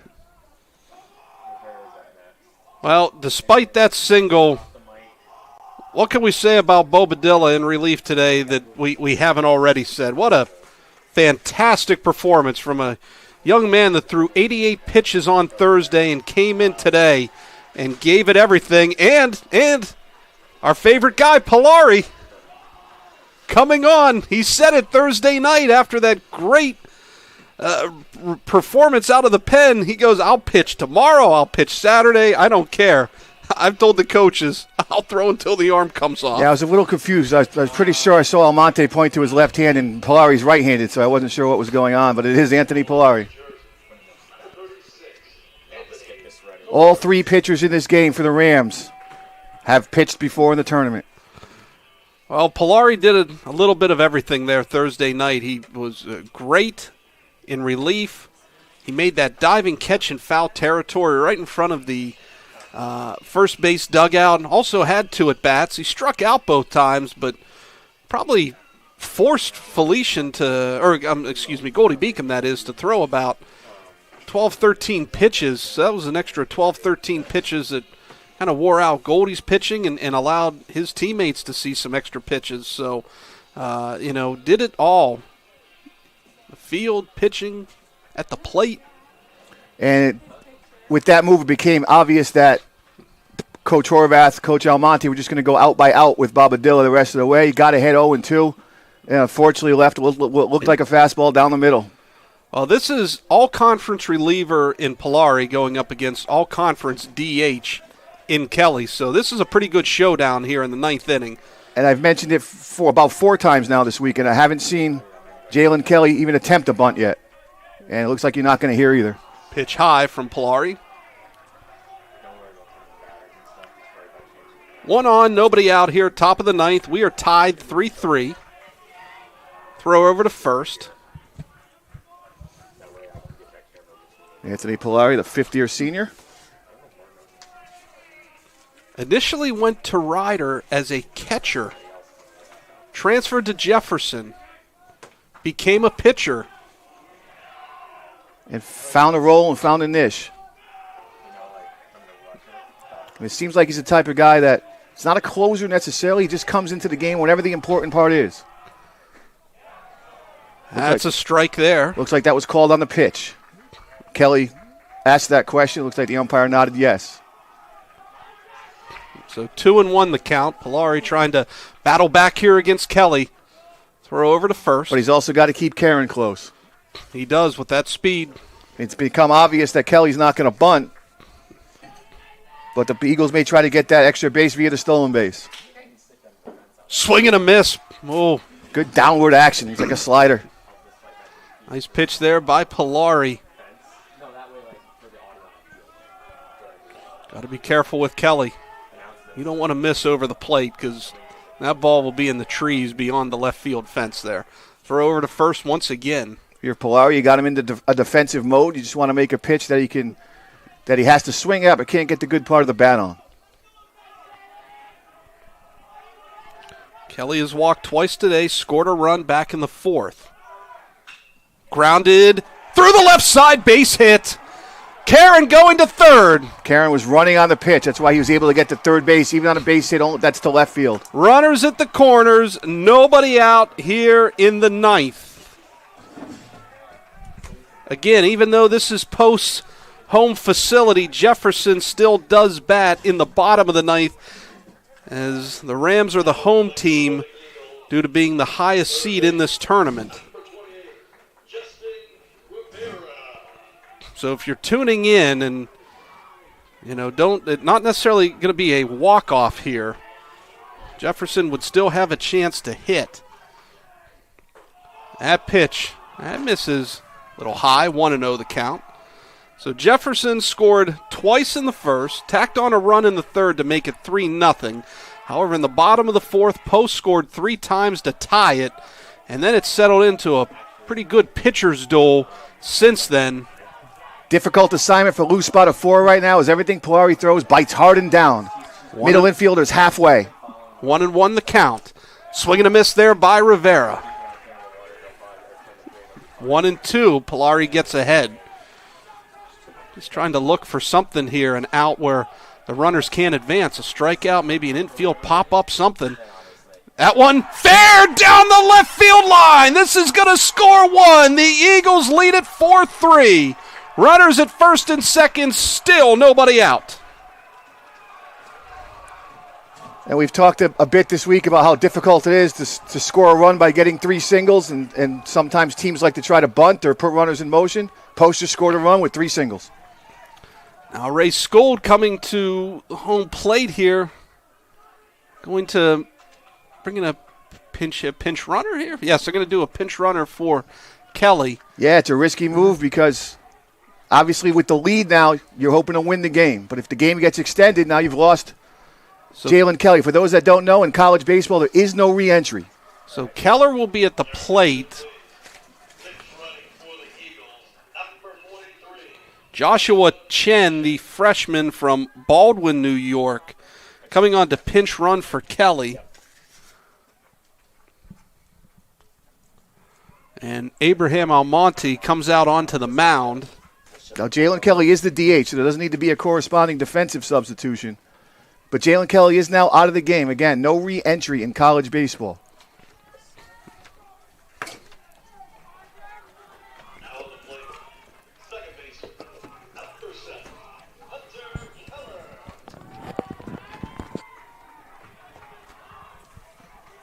So that brings Hunter Keller to the plate. Keller today 1 for 3, singled back in the fourth. Nobody out, runners at first and second, 1 run across already for the Eagles, and that one little chin music there. Nothing malicious there. He was leaning in for the bunt, and Polari pitching inside. The pitch that's up and in is the most difficult to bunt.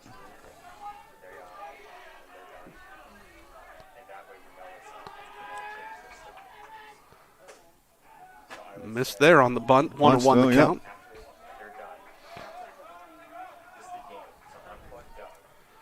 Well, if you can get a sack bunt down here and move runners up into scoring position still with only one out, you leave yourself a good opportunity to tack on a few more here. That pitch over for a strike. McLean charging hard from first. Again, we've talked about if you bunt foul with 2 strikes, you're out, but let's see if he trusts Keller to leave the bunt on with Gill on deck. He is. 2-strike bunt. And he's out. Foul. Oh, what a huge out that was right there. Keller. I had a feeling Coach Skold might take a shot there, bunting with 2 strikes, and he did. Again, that decision's made a little bit easier, a little bit less bold when you already have the lead. But you got a guy that handles the bat well. Yeah. He just put a pinch runner in at second, took a shot, didn't work out. Yeah, not a bad call at all, especially if you can get it on the ground with the speed that they've got there. Pitch low to Gill. Gill 1 for 3 today. Having a fairly good 2-way tournament. But how about this, the bottom half of the 8th and then the top half of the 9th here for Rivera, who's at first. Had that diving stab of a liner back in the 8th inning. And then gets the RBI single here, which could be the winning run, potential winning run. Yeah. We'll see if you're Polari, you're disappointed, but you want to hold it here because you do have Josh Lopez coming up second in the bottom of the 9th. Yes. And if you're Post, you can never have too many insurance runs, not in this metal bat era. Nope. That one fouled, so count now 1-1.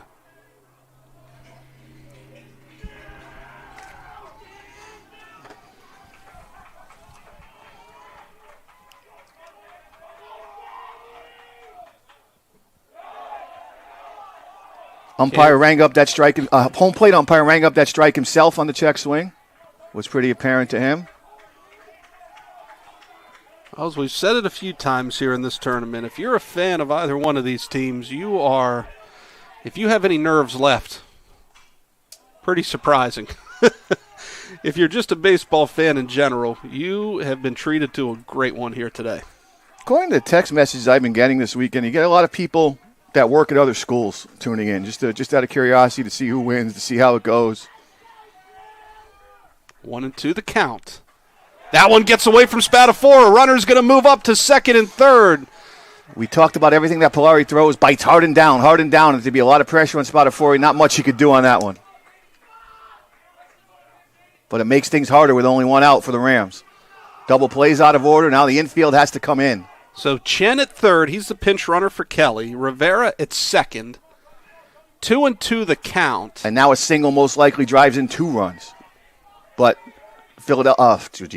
Jefferson has to take that risk and move the infield in because they can't let the lead get any more than what it already is. This is the 9th inning. Gill at the plate, number 9 hitter in the lineup. He delivered the walk-off hit on Thursday against Goldie Beacom. Can't check his swing there. That's a huge strikeout for Polari. Bites hard and down. That's why you're seeing the check swings, but that's also why you saw the wild pitch. And we head back to the top of the order, and Pavelchak, the right fielder, looking in the bullpen right now. Again, it's a tough angle from where I'm at. I don't see anybody warming up right now. So it looks like they going with Martineau. Okay. 0-1 the count. Polari gets ahead. Bounced to first. McLean slips. He tags the bag, though, in time. Oh, charging in on it. Just lost his footing, but still made a great play there. Partner, we head to the bottom of the 9th. Jefferson, 3 outs to try to at least tie it or maybe walk it off and force it if necessary. It's been fantastic. Looking forward to the bottom of the 9th. Back with more after this on the CACC Network.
We head to the bottom of the ninth. Heart of the order due up. Josh Lopez off the glove of the post pitcher. No play. Lopez safe.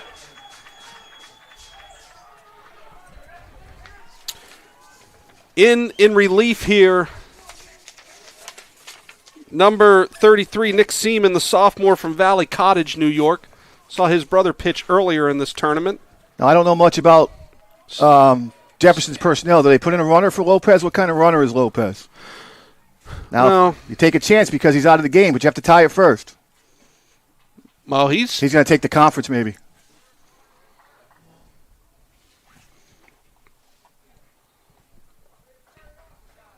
He's going to take an offensive conference and talk about it. He's going to bring Lopez over, Abraham Almonte. His pitching coach is also his first base coach.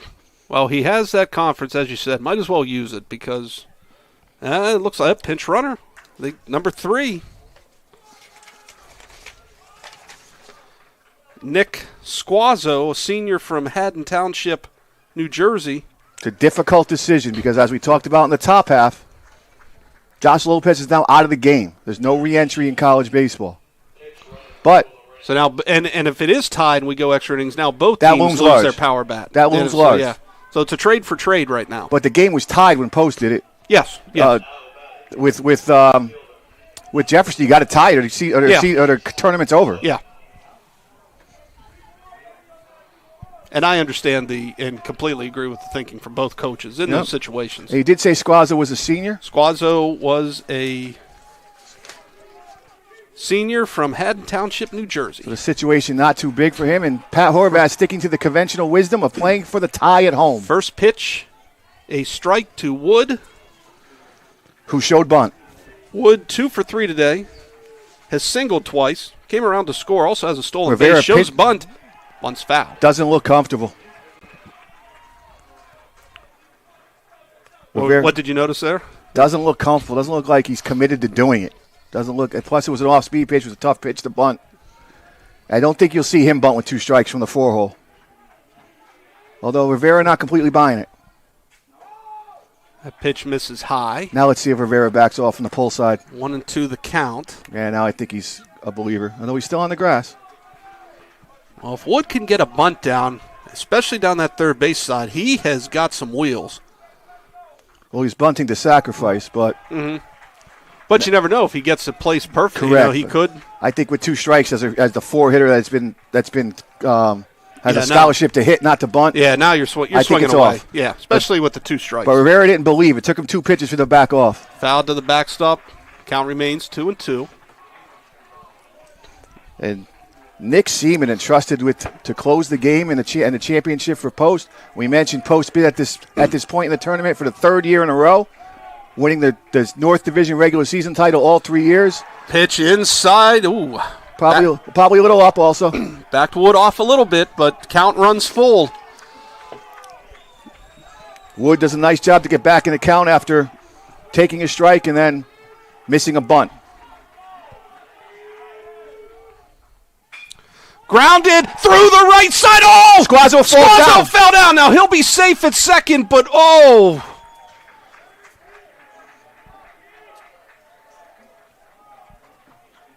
Now, if he doesn't fall, I don't know if he goes to third because I don't know if he goes to third anyway. Yeah, but Pavlicek would have been able to come up with his momentum going to throw on the throw. Well, luckily for the Rams, he was able to recover right away and beat the force play. Yes. But yeah, just kind of wiped out there a little bit. But nice piece of hitting there for Wood. Ray Skoll taking a mound visit. This could be as about strategy as much as anything else. I don't know if Joshua Lopez is inclined to bunt.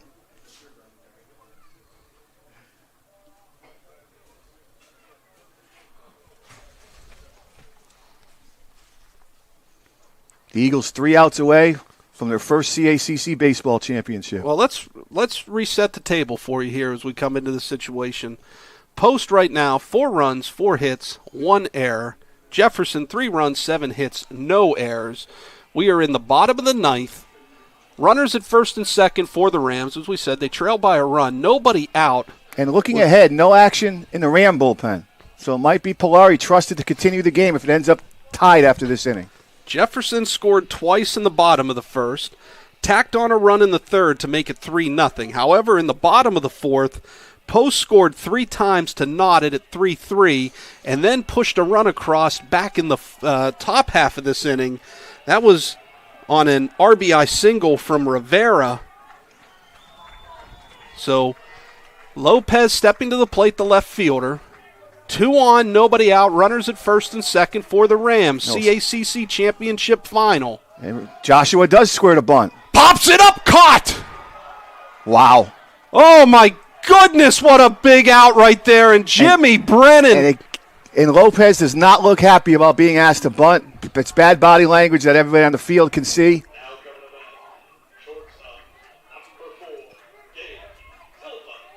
Oh, my goodness, and that brings the shortstop, Gabe Silva, to the plate, but a wasted out there. You can't even advance the runners. Oh, my goodness.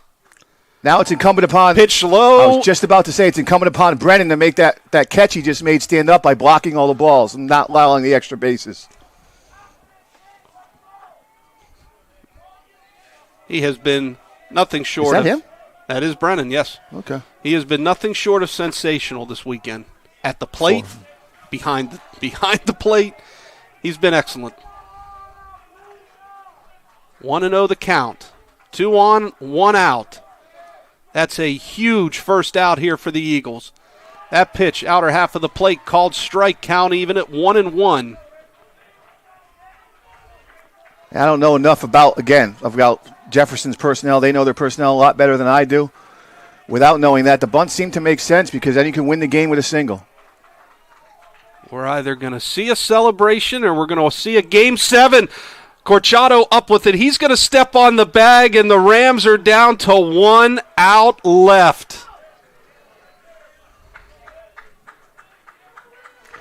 What moving the runners does up, and now it puts the pressure on Brennan, makes sure blocking every ball in the dirt. And that'll bring the catcher Spadafora to the plate.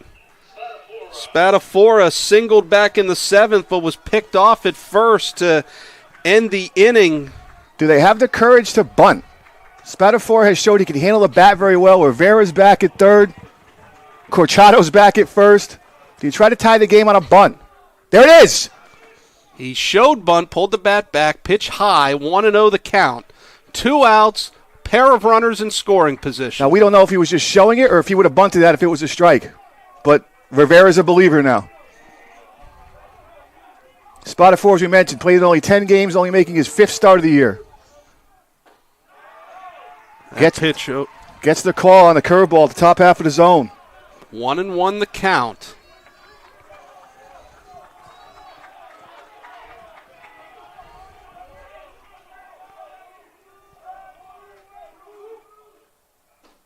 Big swing and a miss there, and the Rams are down to their final strike. 1-2 the count on Spadafora. Eagles dugout ready to explode. Rams dugout still supportive. They've got 2 runners in scoring position. Down a run, bottom 9. Be curious about the pitch selection here. Fastball. Fouled over towards the grandstand. Souvenir for someone.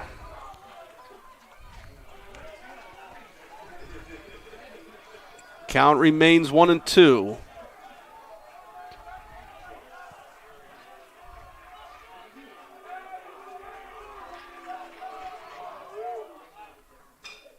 Bounced back to the mound. Seaman to first. Eagles are the champs.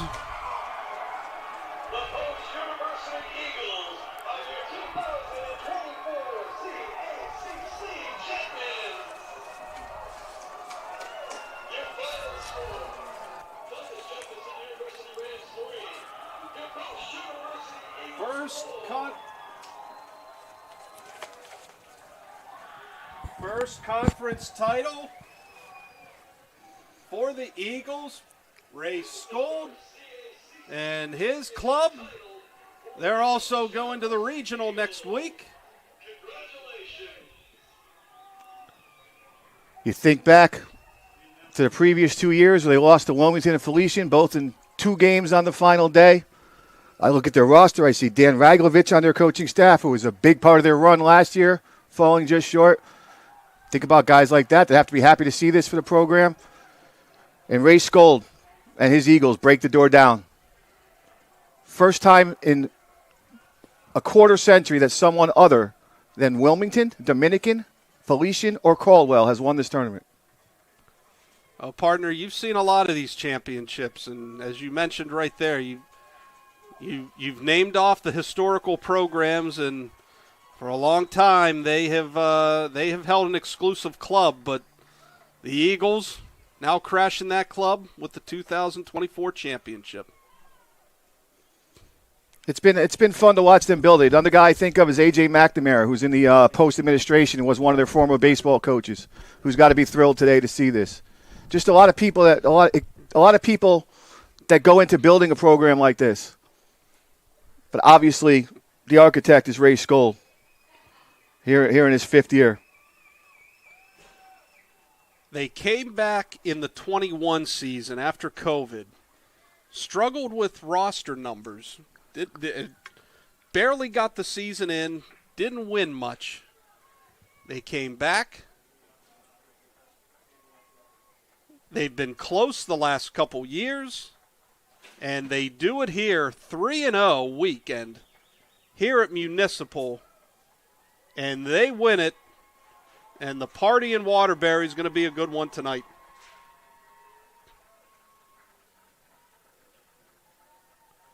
And partner, looking ahead to next week, they got some depth pitching. Mm-hmm.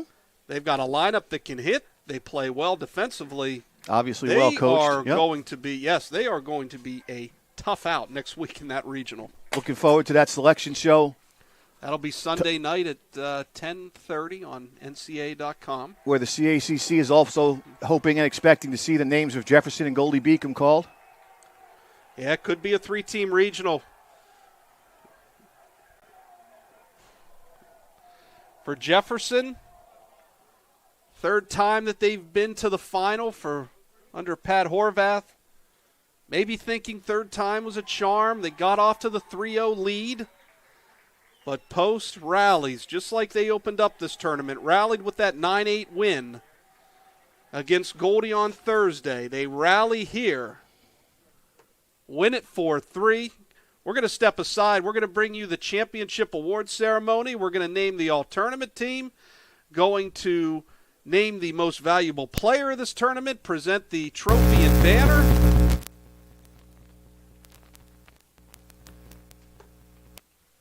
Back with more after this on the CACC Network.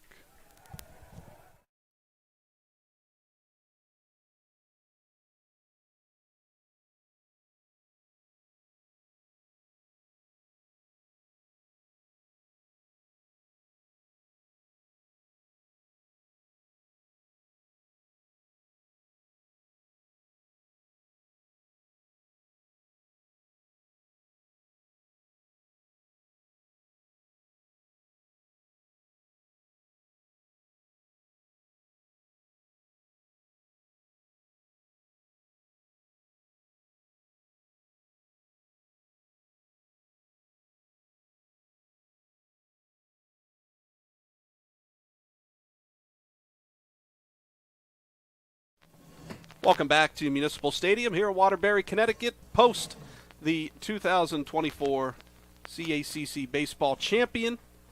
Getting set here now for the post-championship awards ceremony. And let's send it down to the field for the ceremony. Enjoy it, Eagles fans.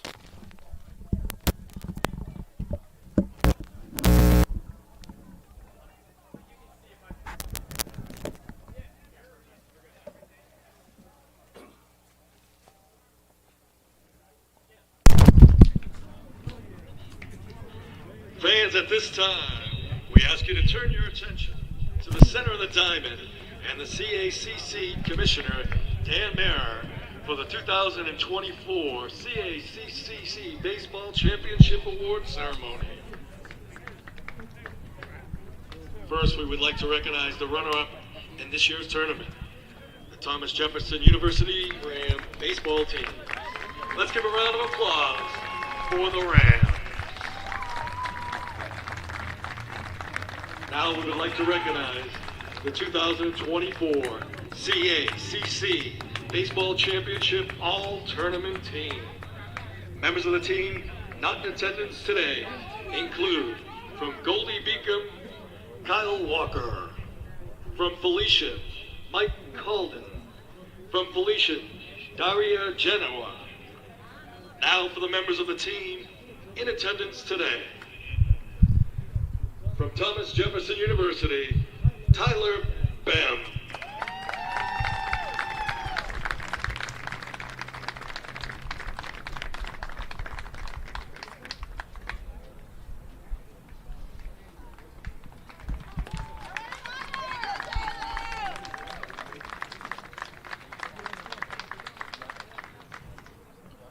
From Thomas Jefferson University, Josh Lopez.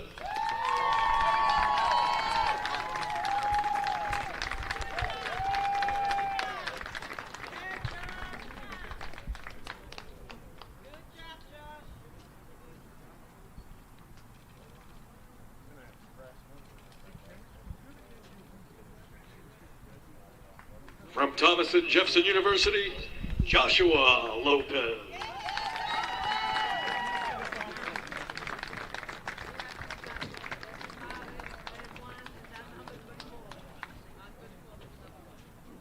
From Post University, Jimmy Brennan.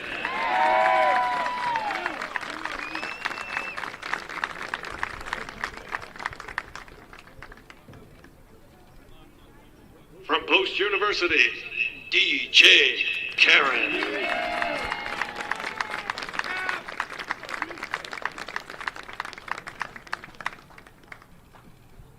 From Post University, Danny Gill.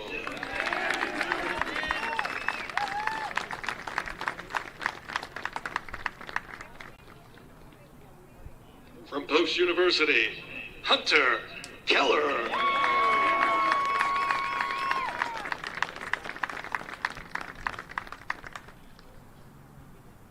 From Post University, J. Lynn Kelly.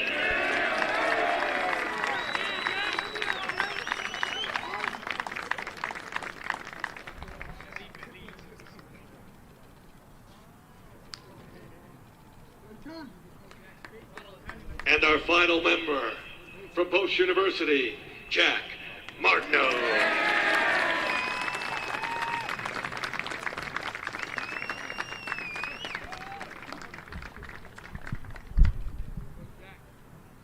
Now, we would like to announce the most valuable player of this year's championship. From Post University, Jimmy Brennan.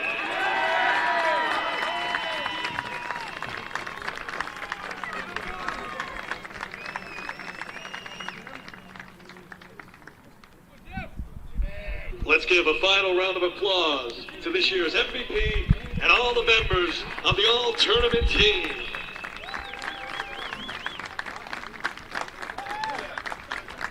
And now, it's time to present the Eagles with the CACC Championship Trophy and the banner as Post University takes its place in CACC history. Congratulations to the Eagles!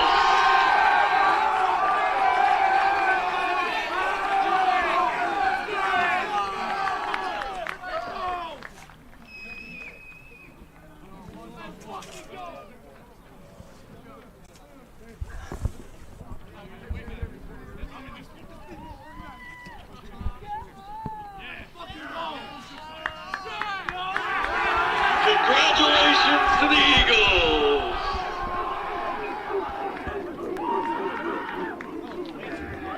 Fans of CACC and Post University, thank you for attending this year's CACC Baseball Championship.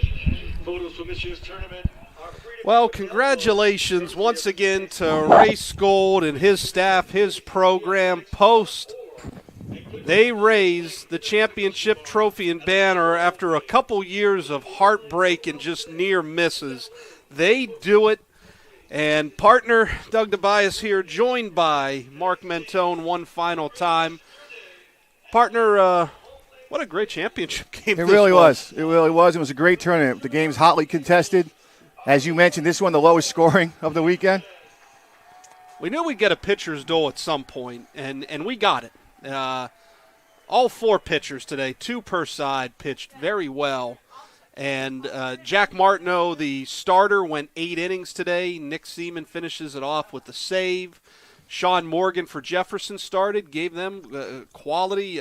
Bo Badilla comes on, and how he did it after throwing 88 pitches 2 days ago. He throws, what was the final count, 59 today? He's up, maybe even cracked 60. I don't even know. Looking at the numbers. Bobadilla? Yeah. 55. 55, okay. Yeah, so he was upper half of the 50s there.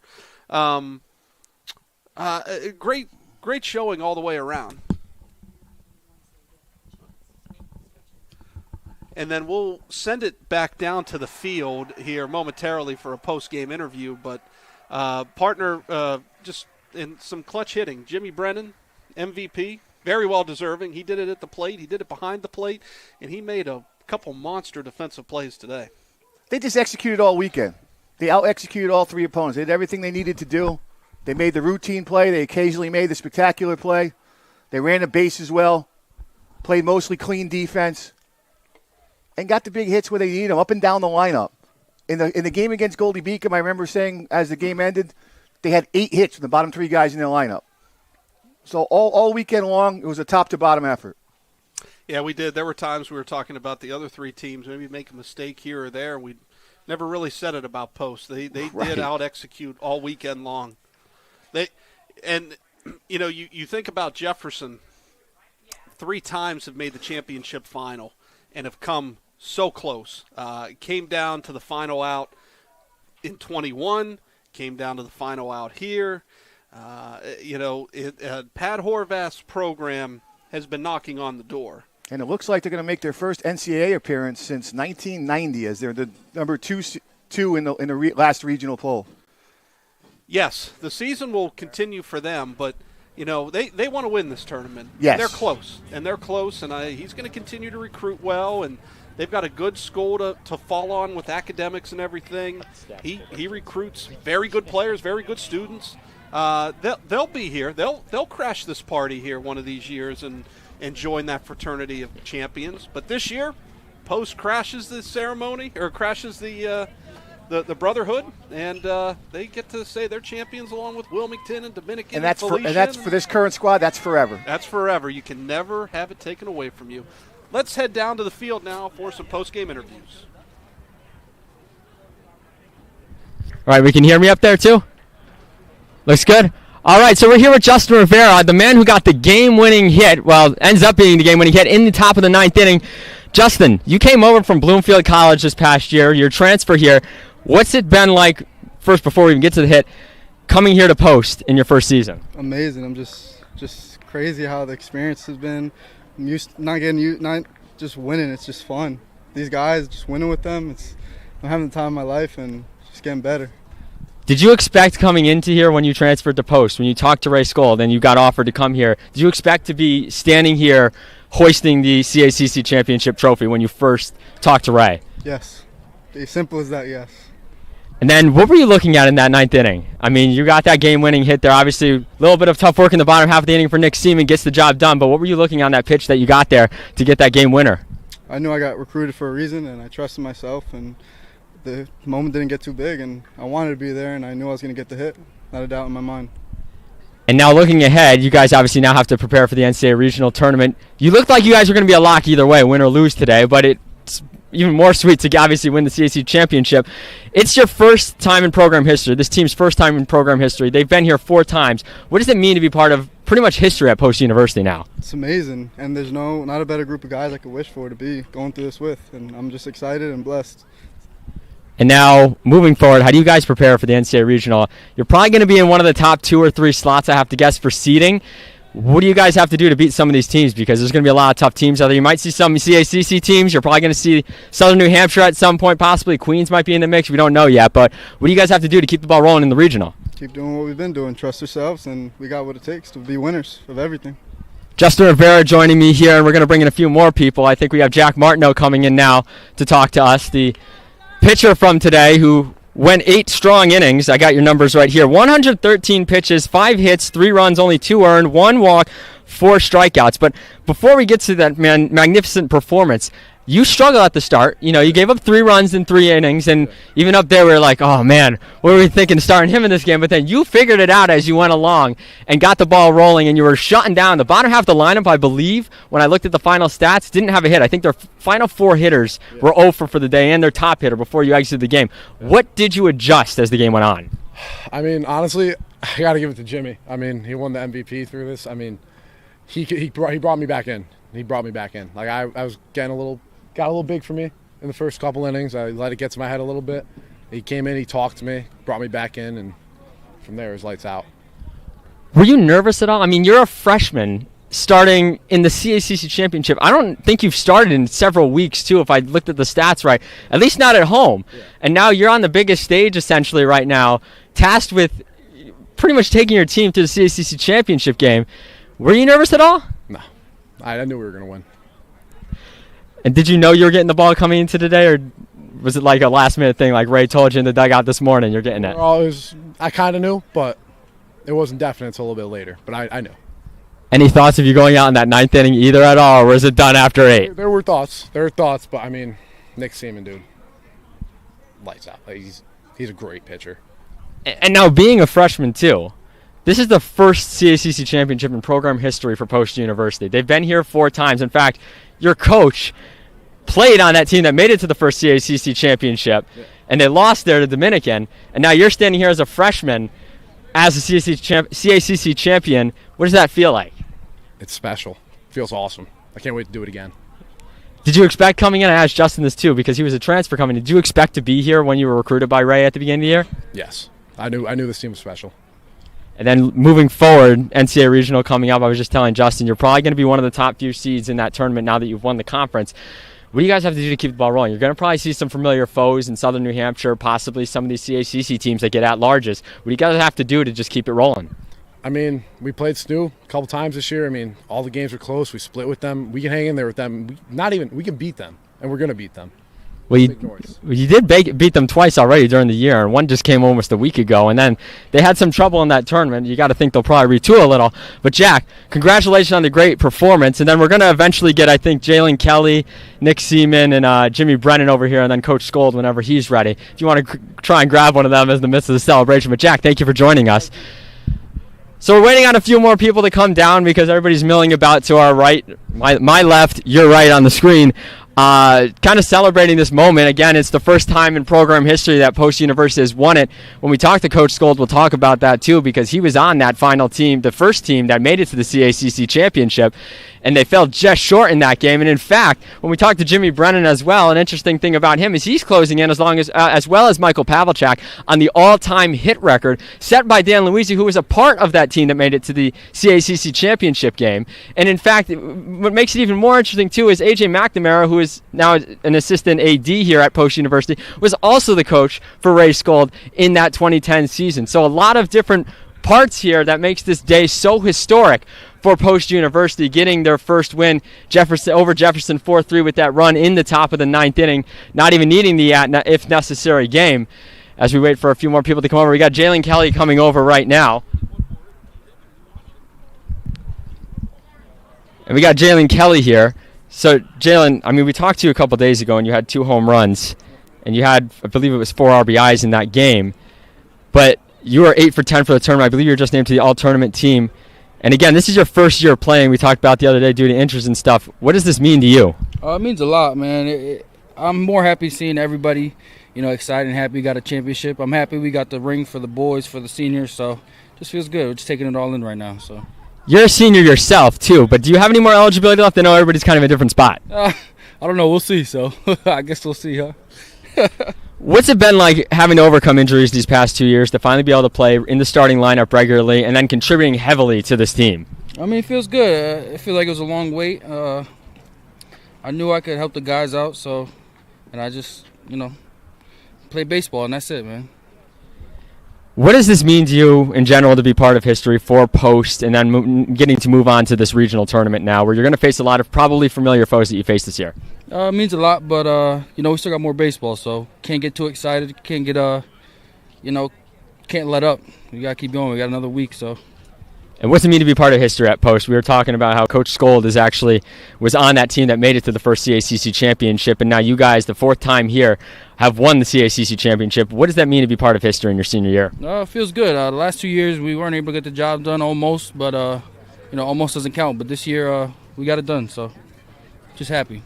Jillian Kelly joining us. We'll grab a few interviews off air. We'll send it back up to Doug Tobias for the wrap-up. If you want to catch those other interviews, we'll grab those and put them up on YouTube later tonight. But for now, we'll send it back up to Doug Tobias to wrap up today's game. All right, thank you, Mike. Yeah, Justin Rivera he was talking with there, partner. I didn't realize he was at Bloomfield last year. What a big ninth inning for him, though. He makes that diving stab in the top of the ninth and then delivers the game-winning hit. It drives in the game-winning run. And he was one of just many players that came through here this weekend for Post. And we talked about it before we sent it down there. They just out-executed everybody. Yeah, I think that's why the tournament staff had such a hard time picking the all-tournament team, because there's so many candidates from all the teams, but especially from Post. Only so many spots to go around, but you're going to snub somebody no matter who you pick, because it was such a team effort, up and down the lineup, up and down the pitching staff, all phases of the game, offense, defense, pitching, base running. Do we have one? Do we have the MVP? No?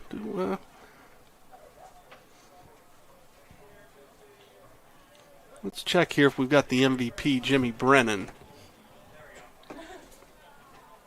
All right, looks like no. He's posing with the banner here, and he very well should. The MVP of the tournament. But we will wrap it up here. Thank you to everybody at Post for once again doing a terrific job hosting this tournament, to the field crew, everybody here behind the scenes. Partner, it was awesome. This was a full weekend. I am so glad that I was invited. I had a great time. It's just great not to be forgotten on a personal level and on a tournament level. 6 great games to watch. It was, no doubt about it. Congratulations to Post. They are this year's baseball champion in the CACC. Congrats to Ray Skold, and best of luck to all the teams that will be at the regional next week. It's going to have some CACC flavor to it. Should be a lot of fun.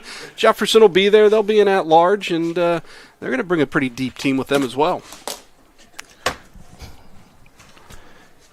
Oh, absolutely. I mean, nobody wants to face that offense. We ran down the numbers during the game, and they're going to be a tough out for anybody. And this wraps up year 10 for me.